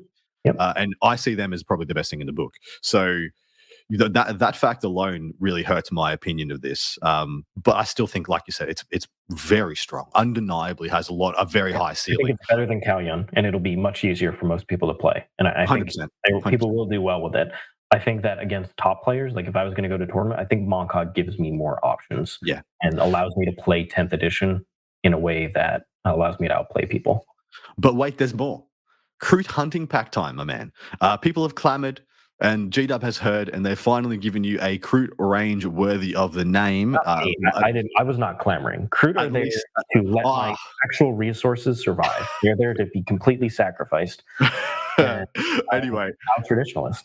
The new models look absolutely fantastic. And am I correct in saying that the new army box that this Codex is coming in is the first time that an army box has 100% new models in it? I won't miss that. I have no idea. It might be because it's new. You're getting new Kroot carnivals, yeah? I feel like there has to have been an army box that also had only new models too. Maybe it was, but anyway, I see it as a good value army box. Some army boxes have come by and have been the Votan box. True. Of course, naturally, yeah, new model range. That's fair. All right, anyway, Kroot Hunting Pack. People have wanted this for a long time, and now you can play your Kroot Hunting Pack with joy, and we will unpack it and see how it sits. Hunter's Instinct is the detachment rule. Each time a Kroot model from your army makes an attack, add 1 to the hit roll if the target of the attack is below starting strength. Add 1 to the wound roll if they are below half strength. And then Skirmish Fighters is in addition. Kroot models from your army have a 6-up invuln save against melee attacks and a 5-up against ranged attacks. If you select a detachment, Kroot Carnival units from your army have a battle line, so you can take 6 units of them. And that's pretty much the only real buff there. How do you feel about the detachment rules? Getting an invuln. 5 of invuln against shooting, nice. Perfectly fine. It's a nice 6 of invuln against melee. I mean, okay, whatever. But the 5 against shooting is quite impactful because they have stealth on pretty much the units, which stealth plus 5 of invuln means they'll take more damage than they otherwise would. They'll still die in droves, but you won't lose whole units instantly. Kroot battle line, that makes total sense for the carnivores. The other part of the rule is less good, and that's because in 40k things go from being at starting strength to being at dead. They go from that. They go from one to the other. Yes, they do. This rule was written with the emphasis of less damage in the game, which this codex actually fulfills that philosophy. That at the beginning of 10th, or the proposed philosophy. I don't know who said it or where it came from. Maybe it was one of Stu's talks, but their design philosophy was supposed to be less damage than 9th edition. In some books, they nailed that. Admech, wow. I mean, could you pick a better book that does less damage? Perfect. Yes. But then you have Eldari, who does more damage than anybody. Correct. Lao less so, but like they do, their units are ludicrously efficient for what you get. So with that, this makes sense in a world where things get chipped down over time. Like playing against Admech, playing against like Drukhari before their buffs, and even still now a lot of their units. This rule will come up all the time, and it'll be fantastic, and you get to use it. But playing against any of the good armies, no. You go from full strength to Alive to dead. Yeah, it's a binary experience. If this keyed off of the opponent's units, let's say that, or say your own units, I mean, let's say that if your Kroot unit was below its starting strength, it gets +1 to hit. And then if it's below half strength, it gets +1 to wound. That would be way more impactful because Kroot are going to get a stiff breeze will bring them below starting strength and below half. So they'll actually get to use it. Now, obviously, there's a downside in that you have less of a unit to actually benefit from the rule, but at least you would get to use it. This rule is not going to be used that often, personally. Yeah, agreed. And also to minimal effect anyway when we look at their profiles. Fair. First of the enhancements, Kroot Flock, and of course these are all Kroot, all the enhancements are Kroot model only. Ranged weapons equipped by models in the bearer's unit had the ignores cover ability, and enemy units that are set up on the battlefield as reinforcements cannot be set up within 12 of the bearer. Very good. That's actually a very good. Fantastic. Any other army where you can take it on real actual units, they would take it. I now realize Richard was the wrong person to have on for exclusively the Kroot portion of this, but everything else has been absolutely superstar. Alex is super hyped about the Kroot. He doesn't know about these rules yet, but when he does, you can do an interview with him, and I'm sure he will be more positive than me. 10 points. 10 points for that enhancement, by the way. Everything here has to be ludicrous. Like, it should be ludicrous. It does. The army rule should have been just full reroll state wounds and like +1 AP. Any other book, 10 points for ignores cover on the unit and infiltrator. Scrambler deny, 12-inch deny. Insane for 10 points. Holy crap! Wow. Yeah. Okay. What's the next one? It goes on the Kroot Trail Shaper. While the bearer is leading a unit, you get +3 move, which means a lot of those units go to 10-inch move, and the ranged weapons gain assault. You can advance two, another banger. Once again, if you could take that, like if a Tau commander could take this, heck yeah, you'd put it on Enforcer and he'd legitimately compete with a Cold Star. 20 points. Unfortunately, and that is because it's restricted Kroot, and also it's whatever. Assault on weapons that do no damage. Cool. Correct. All right, next one, root carved weapons. Kroot Shaper only. All weapons equipped by the bearer have precision and dev wounds. This is just a tale of bangers. This one will cost 10 points. Let me pull up the warship because here's the profile. So his dart, bow, and tri-blade is anti-infantry 3+, assault heavy. I don't know why. And then 24-inch range D3+1 shot, not blast, and hits on 4s. And then strength 4, no AP 2 damage, but anti-infantry 3+ with dev wounds on 2 damage. Yeah. That's not bad. And then his combat, which, let's see, he can take the dart thing and replaced. So he can only get one of the two good weapons. Either he has the good shooting attack or he has the good combat. The good combat is lethal hits, 4 attacks, hits on 2, strength 5, AP 1, 2 damage. And then you would be precision dev wounds, which, once again, you could probably kill a Technomancer a decent amount of the time. But it's not like insane. It's not like a Tau Commander having this or something like that. And even then, the Tau Commander is limited in the modern era. All right. Last one, Borthord Gland. Yeah, so Borthrod Gland. Shaper only.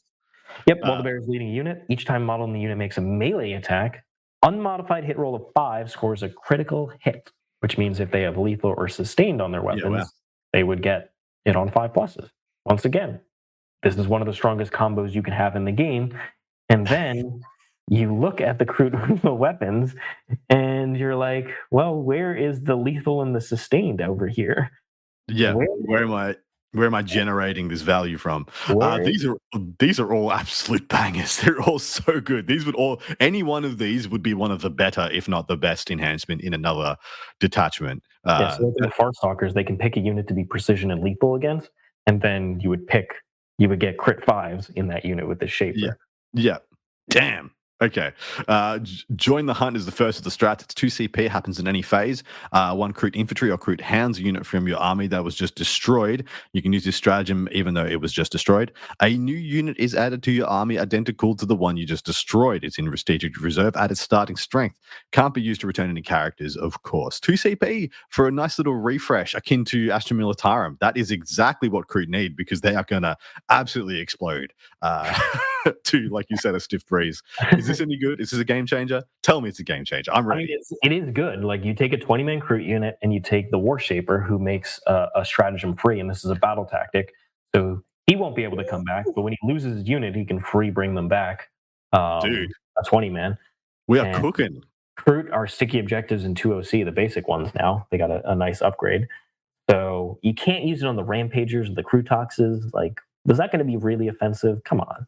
2 CP? You should be able to bring those units Let back. them have it. Bring any of them back. Let them have it. Yeah, you will definitely be using this because you're going to run out of units real quick. I am so ready for the Kroot armies, by the way. I am so ready for this meme dream to thrive. I'm going to pick my breachers out of my devilfish and pick them all up. Don't you do that. You let them live. You let them live, and you let them live their long and beautiful lives because this has been a long time coming. And they're not going to be able to bring the unit I don't celebrate many aspects of Tau culture, but people clamoring for Kroot armies in the Tau, Tau players just clamoring, being like, I want my Kroot mercenaries decks. I want my supplement every edition, and finally getting the detachment. Mwah, chef's kiss. I'm here for it. Let's do it. I want to see it. I want to feel it. The magic. Send it. I'm happy. All right. What's the next strat? A trap well laid, 1 CP. It's also a battle tactic. You can use it in the shooting or the fight phase, and your shooting phase or the fight phase. 1 Kroot unit that has not been selected. After the unit resolves its attacks, select 1 enemy unit that was hit by 1 or more of those attacks until the end of the phase. Each time a Kroot model from your army makes an attack that targets the enemy unit, unless your unit is battle shocked, you get +1 AP. This is critical because there is a severe lack of AP in this army. Yes. You need to be pumping this strat every single time. There was a joke that was made when I first read this. I was like, is this just orcs with less toughness overall? Because the AP is also really lacking here. This is very similar. And they have a weird ability to get ward saves. Playing too much old world. Invuln saves. Yeah. Yeah. All right, EMP grenades is up next. This is a 1 CP strat. Your opponent's shooting phase or the fight phase, just after an enemy vehicle was selected to shoot or fight. 1 grenades unit from your army that is within 8 inches of that vehicle. And at the end of the phase, worsen the weapon skill and ballistic skill characteristics of that enemy vehicle by 1. That can be big. That can be big, especially against a big knight that's about to crash in, possibly hitting on 3s, going to 4s. It doesn't matter. Don't do it. I mean, yeah, it does matter a lot because this army cannot kill vehicles at all. It's true. So your only recourse is to survive them. Yeah, it's pretty funny. All right, 1 CP, the Grizzly Feast. This is a strategic ploy. Fight phase, 1 Kroot unit from your army that destroyed 1 or more enemy units. I don't know when that's going to happen, but in your opponent's next command phase, it's going to happen, all right. I believe. Enemy unit within 6 of your unit must take a battle shock test. If that unit taking it is below half strength, it's -1. And if the enemy unit's affected by the strat, they don't have to then take a second battle shock for being below half strength. This is terrible. It is terrible. I wish it was good. I wish they'd have to take a second one. I wish they would get rid of that clause and just be like, double up. Next one is Guerrilla. Like, come on. Next one is Guerrilla Warriors, 1 CP. Your movement phase, just after a Kroot unit from your army falls back, that Kroot unit is able to shoot and charge. So it is the best. That is the best version of those that strat, and we've seen that very sparingly this edition. Most people pay 1 CP to fall back and shoot, or 1 to fall back and charge. 1 CP. Do either both. I like that a lot. That is a very good stratagem, and you are going to need it because people are going to ram rhinos into you, and you're not going to be able to do anything about it. So 1 CP, you just be like, okay, I pay a CP and I get to do what I want again. And I like that a lot. I think it's a very important stratagem. Yep, it's fantastic. You're going to spam this one as well. This is in the AP one all the time. And then bread and butter. Mm-hmm. Then finally, Hit Hunters. This is also a great strat. Your opponent's shooting phase, after they've selected targets, you pick a Kroot unit. This one can be any of the Kroot, and they can only be targeted by range attacks if the enemy models are within 12. So loan up. Fantastic. Loan up. Yeah. If they need necessary. They need it. Very necessary. That brings us to the end of the Kroot detachment, my man. Memes aside, is there any hope? No. There might be if the points get ludicrous. but as people may have seen, the points on the Kroot are like they're priced like custodians. It's absurd. So, and this is the So issue, obviously right? they're fake. So Because we're MFM seeing. should give them cheap points. Apologies, I think we might have a little bit of lag. But we have seen every new unit that's been added to the game keeps their detachment, keeps their keeps their Codex points into the first MFM. We saw that with the Inner Circle Companions. We've seen that with a bunch of other units as well. So unfortunately, I think if Kroot do get to live their dreams out, it won't be for another balanced data slate after the actual Codex gets released, because they will get released. They will be unplayable at these points because, and not because of the actual Kroot carnivores and the characters. It's the stuff you want to take. It's the Krootox riders. It's the new rampages and stuff like that. They are just priced ridiculously out of the wazoo, and they will need hopefully at least one big adjustment or 2 or 3 little adjustments to get them to where they should be. Because some of this they look relatively good. The rampages look relatively good. They are a melee unit. They are essentially a Squeakhog rider. They're not even close to a Squig Rider. Shush. Let me say my hot takes. Vastly inferior. No, this army just has no damage output. They needed their weapons. If they were going to not have a lot of big damage buffs, specifically in terms of like anti-tank weapons, then they needed like real strats to help. They needed like +1 damage, +1 AP, +2 strength in combat, and plus a bunch of other stuff. They needed like lance and all that stuff, and they didn't get it. And there should be a greater Narlock in here to help. They need something that kills vehicles. Dude, Nothing you are so true. will kill vehicles at any sort of pace, and the game is literally chock full of vehicles. So my personal opinion is, if this was going to be the release and they're not actually doing a full Kroot line, which based on the data sheets in here, there is no greater Narlock, there's no Narlocks, there's nothing that's hard hitting in that sense. There's no like big grenades unit or some booby traps unit that does tons of mortals. None of that. So because of it, this army doesn't function in 40k because it won't be able to kill anything quick enough. Take Admech. This army has similar tricks to Admech, but it has even less damage output than Admech, which is like ludicrous. So I think it'll struggle to kill any of the good armies for sure. Maybe against like terrible, casual armies, you could actually play this, but even with the new points, it's like. I was unpacking this a little bit while we've been talking, and I'm of the opinion that like one unit of Custodian Guard walks through this entire army, and they can't stop. It very well should, because it can heal a model back. So when they finally kill the first model, when they finally killed one, they bring it back, and yeah, there's nothing they can do about it. They actually don't have the strength breakpoints, and they don't have the AP breakpoints. Almost everything is no AP. There's like a couple things that are AP1. AP1 is the best they got. AP2 with the strat here, but that is it. Yeah, it's not. It's kind of Damage 2 is what it caps at as well. Correct. Yeah, I was so ready, and I'm still so ready. I'm ready to be wrong, and I'm hopefully there's something here. Sorry, hopefully, long gun is flat 3 damage, but it's one shot. Yeah, Richard, Mr. Expert Man, how did you miss that banger? Because it's not the weapon you're going to take anyway.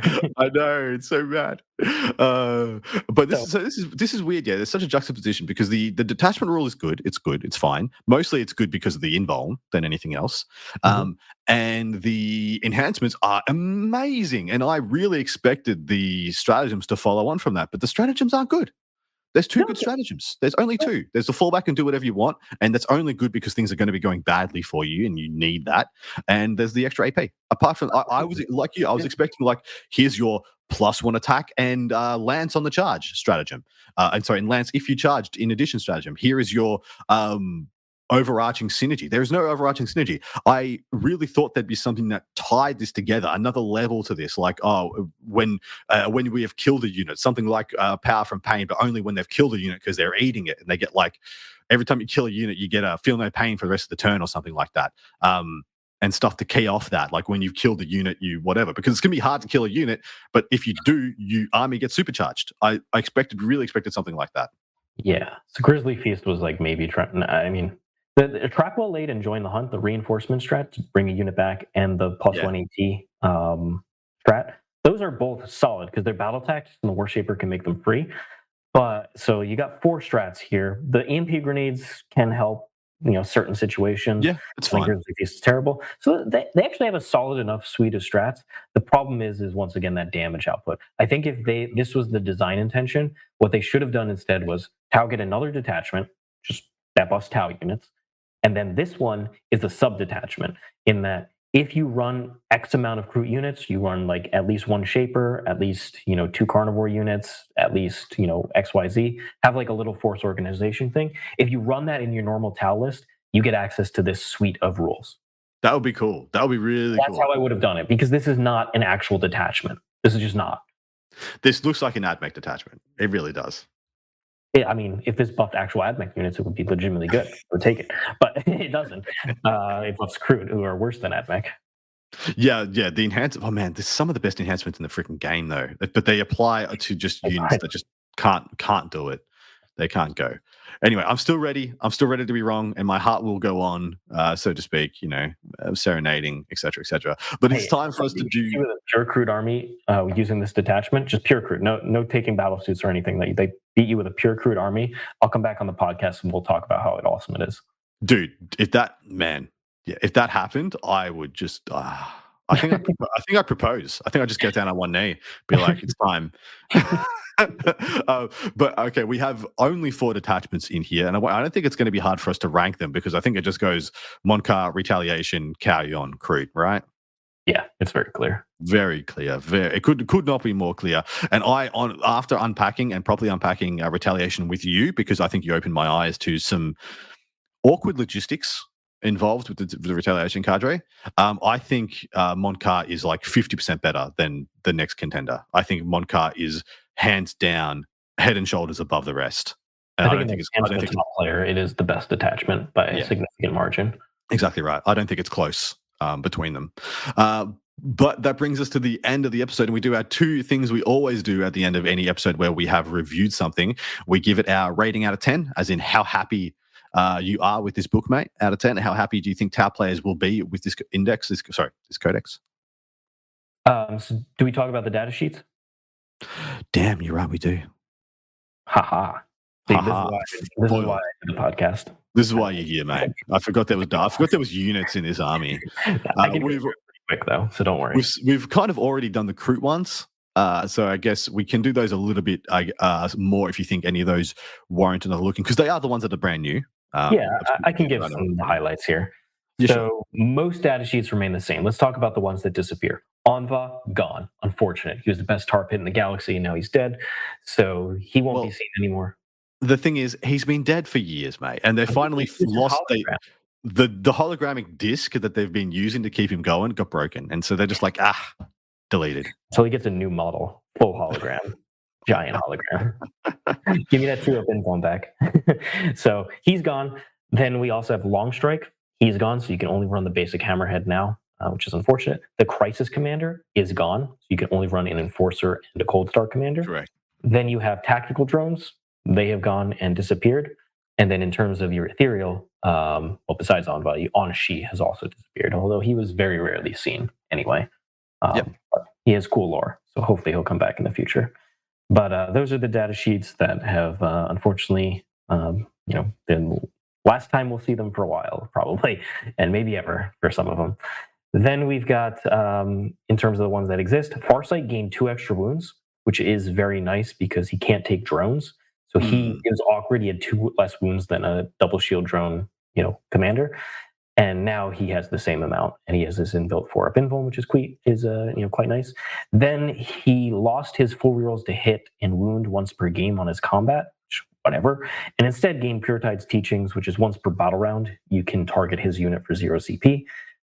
Once again, in Retaliation Cadre, not that impactful. It's basically you're going to use a free reroll on his unit. However, in the Mont'ka detachment, there is quite a few options, including having 2 units flat advance 6, which is the point where it's spicy. Very good. I think Farsight is rising in stock. Yeah. Now, there's no strike and fade in that detachment, but if you use him very carefully, rapid ingress, go at an angle, and shoot something that's kind of isolated, he can survive for turns, and a 4-up invuln in his and the Sunforge models will keep him alive. Yep, agreed. And then he's good for heroics, good for tank shock. He's just a very good tool, and his model is amazing. And then in terms of commanders are still allowed to take duplicates of the drones, but their weapon options are now changed slightly. You can only take one cyclic ion blaster. It now has the model cannot have duplicate this piece of war gear star next to it. So no more quad cyclic ion on your commanders. You can take one, and then you can take 3 fusion or 3 a high output burst cannon, and the cold star and some other weapons. And the big thing you'll notice about the weapons here is plasma went from 24-inch range down to 18. In my opinion, it was barely competing with fusion. I know some people preferred it. I preferred fusion. Now plasma is, in my opinion, distinctly worse than fusion. I think fusion is the best gun outside of one cyclic. Fair. Yeah, I think that's totally fair. So that change happened. Almost everything else remained the same. Strike team used to overwatch on 4s.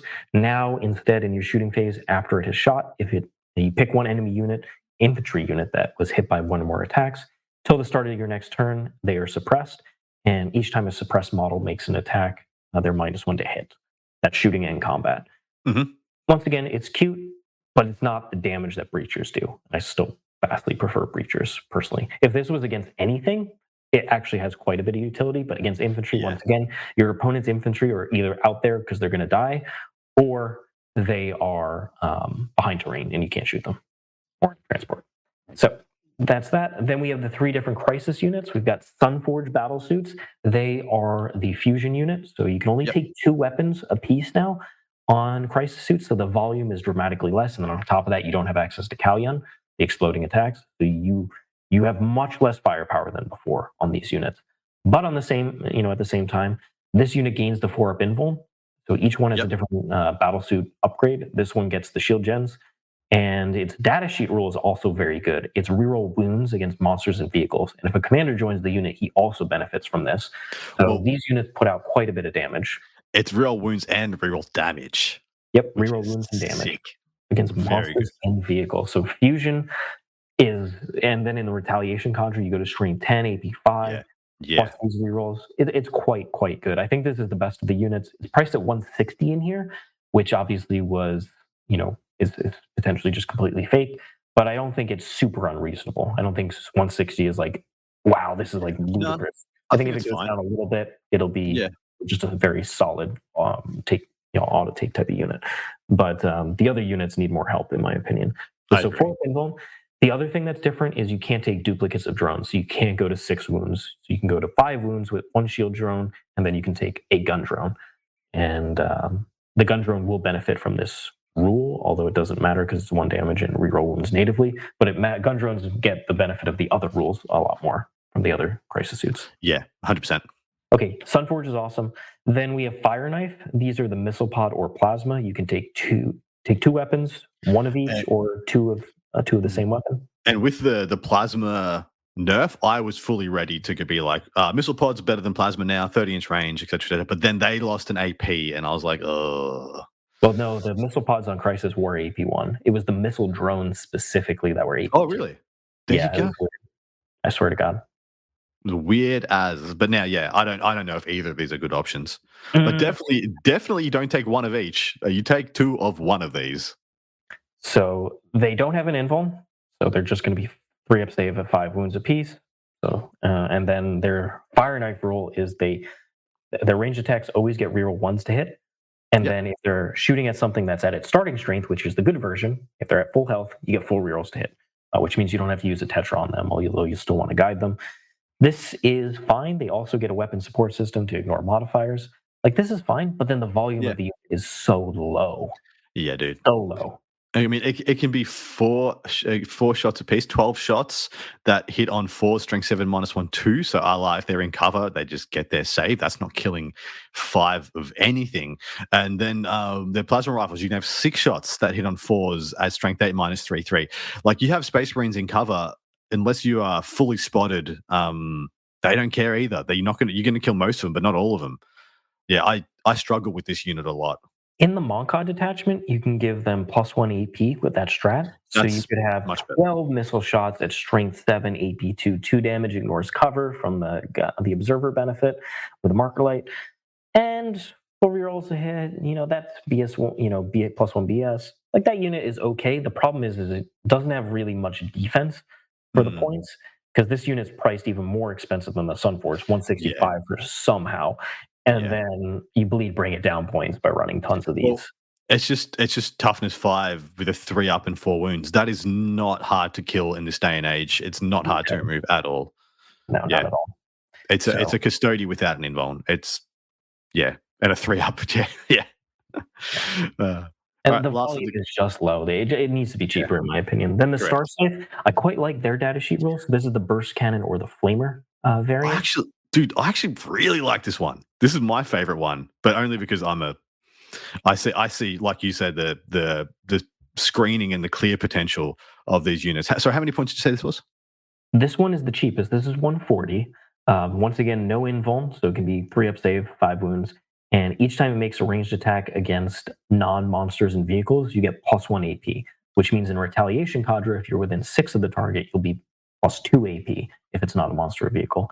So all of a sudden, you can have, in Retaliation Cadre, you could have 8 shots per guy with burst cannon, so 24 shots for the unit, plus commander inside potentially if you spend the extra points, and then strength 6, AP2, 1 damage.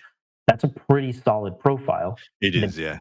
The downside here, and they also get fallback and shoot. They get the battlesuit support system. The downside, once again, is that as cool as that is, it kind of overlaps with Tau, who don't have a problem killing just basic infantry.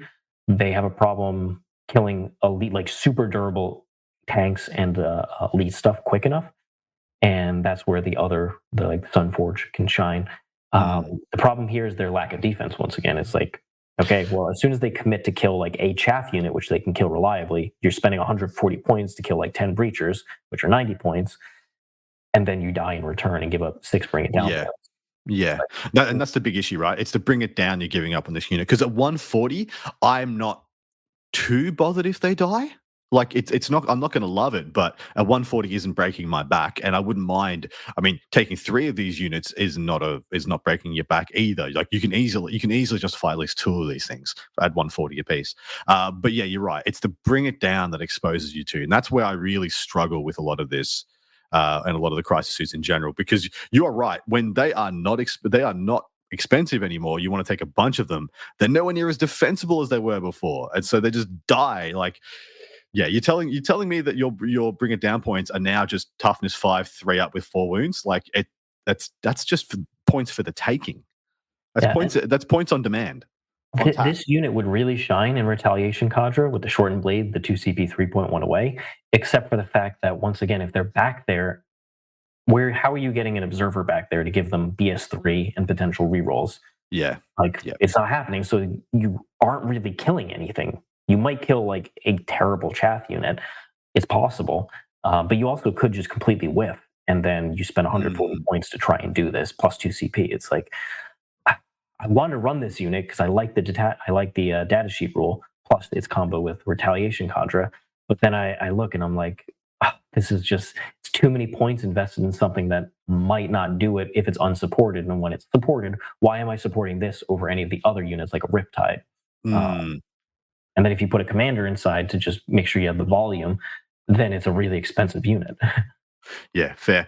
All right. Any other data sheet stuff to discuss? Oh, yeah. We got stealth battle suits. They used to be just reroll 1s to wound as their observer benefit for the guided unit. Now it's reroll 1s to hit, 1s to wound, which means they do compete more with Tetras. Riptides really like this benefit a lot, whereas Sunforge still prefer, because they have the reroll wounds and damage against vehicles, they still prefer Tetras. So there's some real competition here, but I quite like stealth suits. Yeah, I think they fill a very needed part of the army. Yep. So I wish Vespids, they were one of the units that should have got a data sheet change, but they are still end of the Tau movement phase. They go into reserve. Like, come on, guys, what's going on? Yeah. Then you have all the Kroot shapers. I don't know if you want me to go through them. If you think they're good and you think people need to know about them, you go through them. I mean, they have good rules. Like the Trail Shaper allows you once per turn when an enemy unit ends a normal advance or fallback move, because it's once per turn. If they use like a reactive move in your turn, you can do it, and then you can do it in their turn when they move within range of you. So there's a lot of flexibility there. As long as they're not engaged range, they can make a normal move of up to D6. So it's a little inconsistent. I wish that was a little more consistent. It was like 3 plus D3 or something like that. Yeah. It's definitely solid, and you can pull shenanigans with it. And then you also get a redeploy, and that's after you know who goes first, which is quite good. Good. Then the War Shaper is also quite good. And he gives you the free strat once per battle round. You can be his unit, or in one of his units. You can run multiple of these, obviously, but only one of them can make a strat free, even if it's been used already. And there's 2 good battle tactics that you want to use it on. Also, he can unbattle shock a unit, which is nice. And then the Flesh Shaper, he gives his unit sustained 1, so he's the one who takes the crit 5s. So Yeah, his absolutely. Sustain 1, 5s and 6s Yep. are crit. And then while he's leading unit, they get a 6 of Pheno Pain. If they kill something in combat, they get a 5 of Pheno Pain instead. That should have just been army wide. That should be an army wide ability. Rites of Feasting? Yeah. 6 up, feel no pain on the army, and 5 up if you kill a thing. That would have been sick. So they have good rules there. They do. They do. Good rules. It's just the weapon profiles themselves kind of let it down. And any of them can join carnivores or farstalkers. Then the Kroot Lone Spear, he's my favorite. He has very good rules. So he's a lone op. The model is sick as well. Wounds, moves 12. He has a fire and fade built in, so he can shoot. And then if he's not engaged range, make a normal move up to 6. So you can keep a lone op, fire and fading. That's cool. He has a decent enough gun, but his real rule is advanced scouting.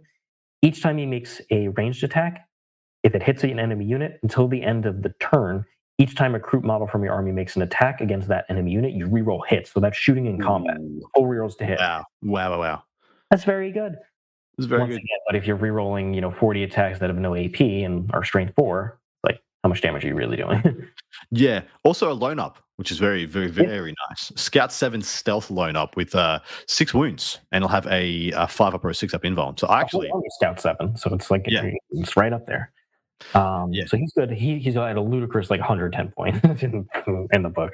What is going on? Kroot carnivores, like I said, they gained OC2 and they have sticky objectives, so they're a great unit in regular Tau lists. But also you can take the big units and revive them in the Kroot detachment. The Krootox riders, they are once per turn in your opponent's shooting phase, while a friendly Kroot infantry unit's within 6 of this unit and selected as a target, they can basically shoot back at that unit. Their guns are pretty darn mediocre. Strength 7, AP 1, 2 damage. Yeah. There's not really anything to write home about, unfortunately. You can take them in 3-mans. Then the Rampagers, their combat, the Rampager, is 4 attacks, hitting on 3, strength 6, AP 1, 2 damage. You make them AP 2, and they do, for each model that ends in engage range on a charge, on a 4-up, the enemy unit takes D3 mortals, and they take a battle shock. That's a perfectly fine roll. It's very similar to Blood Crushers. The problem is Blood Crushers are T7 with a 4-up invuln, and more, I think they're the same wounds, but they might have an extra wound. And they obviously hit harder in combat than this. So T6 5 wounds with a 5 up armor, or a 5 up or 6 up invuln save. Yeah, so they got their 3 hunting blade lance attacks, which are strength 4 AP 1. God, I wish the lance was on the other attack, which is the extra attack sustained hits 1. Like if that was lance at 6, 1, 2, like that, and that's what I mean. Like they've got kind of similar profiles to Squig Hogs, but no actual output support. And just think about it. And Squig Hogs had the I think they have anti-vehicle or something on them. Thunderwolves are 30 points for a 4 wound, 4-up invuln T6 model that actually gets +1 damage on the charge on all its attacks. Yeah. Like you compare these to any of the other combat mounted units in the game, whether Blood Crushers or Thunderwolves, and you're like, do people read the other books? How many points? How many points are they? They're ludicrous. They're 43 points a model. Oh yeah, fair. Let's read out. 130 points for 3, 260 for 6. We're talking custodian warden unit. We are, and that is no bueno. But are Kroot Hounds busted again? No. I know, it's funny. Sorry. And I'm happy about that. OC 0 as well, which is kind of par for the course for similar. They go to 5-man units. Instead of 4. And then at the start of your command phase, if they're within 6 of a friendly Kroot infantry unit, they can advance and charge. Whoop-de-doo, their combat is terrible. And while they're within 12 of a friendly Kroot character, they get OC1, which in the Mont'ka detachment with Strategic Conqueror, you can get them to OC1 with that rule on that objective, which is cute. That is cute. Do Kroot Farstalkers do anything? They do exactly the same as they did before, which is they are an infiltrating Kroot unit. Yay! And they have 2 Kroot Hounds in their unit. Piranhas stay the same, which is good because they're a solid data sheet. Broadsides keep one of the most useless data sheet rules in the game, which is 4 of Pain against mortals. Correct. Obviously written at the beginning of the edition when Dev Wounds procced created mortals. Riptides didn't get the weapon boost that they really should have, like Strength 8 on the giant Iron Accelerator. Like, come on, what are we talking agree. about? This unit should be more expensive than 165 points, but should have a legitimate anti-tank gun. Done. It is kind of ridiculous how feeble the guns are, but the points are absurdly low. Like the points are so cheap. It should be an elite battle suit that does real damage, consistent real damage. Yeah, and you should pay like 180 plus points for it, right? Yeah, I would happily pay. If you made it strength 12, I would happily pay like 200 points for that thing. Yeah, dude, 2 up, 4 up, 14 wounds. Oh, so spice. Yeah. Hammerhead. So Skyray got a nice little datasheet upgrade here on its secret missile rack, which it gained twin linked. So it gets 4 reels to hit against the fly unit, and then it's twin linked now. So that's a very nice buff. And I don't think anything else changed here, and I don't hear enough about the fortifications to ever read that giant wall of text. You're telling me the Storm Surge, its time is not nigh? No. The thing is, the Storm Surge really struggles because the army rule, it pays a lot of points for having so many different weapons, and those weapons are not incentivized to split at the targets they're meant to shoot at. Correct. And it's just a failing of that -1 ballistic skill needs to go. The biggest lull is it's not even a battlesuit unit. You can't even like try and build or mold the bonded heroes detachment around it or something because it's a walker. It's funny as hell. All right, my man. Finally, that'll bring us to the end. And we will circle back. Out of 10, how happy are you and how happy do you think Tau players will be with this codex? I think Tau players will be at a solid 5. Because I think they will be excited about Mont'ka and the Retaliation Cadre because they're not Kauyon and they're going to be easier to play. Mm-hmm. On the other hand, I think they're going to be very unhappy with the loss of data sheets, the changes to the data sheets, the reduction of damage of the Tau book, and also the fact that the Kroot detachment is completely useless at the present point. Fair. I have to agree. I think they'll be happy, but then down. I'm happier. I'm probably at like a 7. I'm unhappy about specific things, and that's quality of life things. Like that -1 ballistic skill should not be there. It is far too punishing for an army that's already punished because you have to put 2 units out there. Only the guided unit gets the +1 ballistic skill and the observer buff. So you're trading, you're committing a lot of units at the same time to buff your army. And that's unlike any other, you're working through a lot of hoops to get that +1 ballistic skill and ignores cover, which is a good buff. But at the same time, other armies get it a lot easier or just have the better ballistic skill. So I would like that to disappear. And I think some of the rules across the data sheets or the weapon profiles need to be adjusted to actually have some sort of competitive role. Unfortunately, Cyclic was by far the best weapon. I thought that Fusion competed with it because it didn't instantly kill your unit over the first 2 times you activated. So that's why I preferred it, even though Cyclic was a better weapon. Cyclic and the volume that Tau had disappearing and the not having Kauyon to make up for it with all the sustains is going to result in Tau not doing nearly enough damage, I think, in certain situations. I think some armies towards the top just have way too many units that are too good and can hit you too quickly. And I think Tau plays the style that Games Workshop ideally wants, which is lower damage output. You just play a 5-turn game. Nobody's getting tabled. I think Tau play that closer than some of the top armies. And I think Tau are a very good army. I think they're absolutely in the top 12 armies. But at the same time, I don't think they have they don't have Thousand Suns damage. They don't have World Eaters who just insta-dead when you get hit by any of these units. And because of that, I think some of those armies need to continue to be adjusted, personally, if they're going to go this direction with all the codexes. So do you believe direction more? Where would you chuck them in a tier list right now? Would you put them, A, S, B, C, D? Where would you chuck them? I think they'll be like a solid A around where Sisters and stuff are. Now, only in the hands of the top Tau players, because I still think it's going to be a hard army to play. But I think the top Tau players will still do just as well as they've been doing with the index detachment, personally. Yeah, totally agree. I put them as around a B plus at the moment in just scope for the Codex. My issue as well is I worry about the longevity of this Codex, being that I think it boils down to, especially now that I've unpacked it and sat with it a bit longer, because I was very high on the bonded heroes, on the Retaliation Cadre for a while, and now that I've unpacked it a bit more, I just don't think there's I think this is a one detachment Codex, unfortunately. No, and I feel I think it's legit. I think it's legit. I think that's too harsh. I think bonded heroes is still very good. I think in terms of it playing into the best armies in the game, like good players on the top armies, it won't perform as well because it fundamentally can't create the big score differential without simply tabling the opponent. And on good terrain against good people, you don't table. And that's why I lean towards Mont'ka being the better detachment for better players. It also has more movement. It has about the same movement shenanigans, but I think it has better tools because it supports the breacher, and the breacher is the key to beating. This is why I got top 8 at WCW, is because of breachers. The breacher is just the best tool in this army to create a score differential. And it's everything. It's everything. It kills the unit and flips the objective, and it goes from a very far way away and does it. It's almost everything. It's almost a melee unit in the fact that it walks onto the objective like 2 inches away from the opponent, blows them up, takes the objective, gets the points. It's the perfect tool. And the fact that it comes in one of the better transports in the game as well. It has more guns than most of the transports, and it has, for some reason, way more freaking wounds. As it should. It's the devilfish. Anyway, on that note, we are going to wrap this one up. Thank you so much again for jumping on, my man.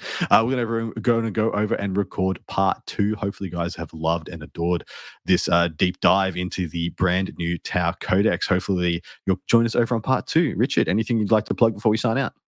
Yeah, I mean, if you like this type of content, if you want to see me playing all the different detachments, except the Kroot one, if you want to see me playing Mont'ka and the Retaliation Cadre, there's going to be tons of games in the Worm over the coming weeks, including with the Codex release. We'll have at least one game in there, and there'll be more on the following week.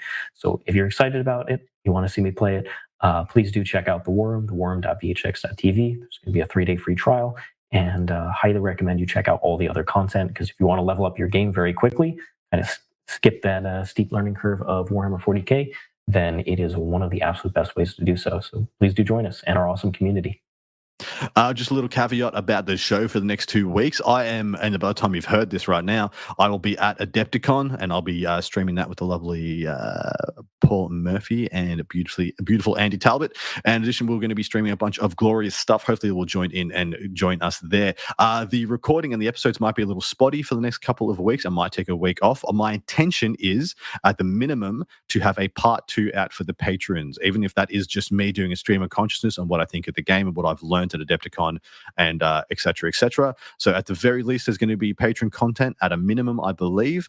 So there may not be general release stuff for the next 2 weeks. That may be the case. But if you do still want your fix of AOWdu, you have to jump into the Patreon group, because I'm always going to give them first dibs. And if I can only record, like, scrambling on my holiday, because it is a holiday, it is time away from home, but I'm also going to be working.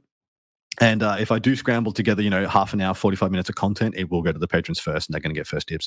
But if, you want to get involved, jump over there. Otherwise, if I don't hear from you, thank you very much for the incredible support. Hopefully an hour and 50-odd minutes has been enough to tide you over for a couple of weeks if you guys don't hear from me.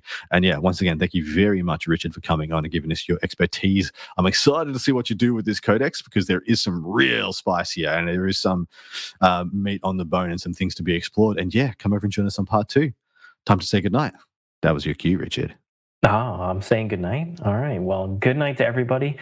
Good night, sweet princes, to Anva, Longstrike, Anshi, the Tactical, and the Crisis Commander. Pour one out for those fellas. And just thank you so much, everybody. Hope you enjoyed this episode. And please subscribe to that part 2. Thank you for listening to Art of War Down Under, a content review podcast for Warhammer 40K, hosted by Adam Camilleri, produced by Seamus Ronan. Enjoyed the show? Want your lists reviewed and the content you heard put into practice? Sign up to our Patreon and connect with us online or on Facebook. Just search for Art of War Down Under. Signing out from tomorrow.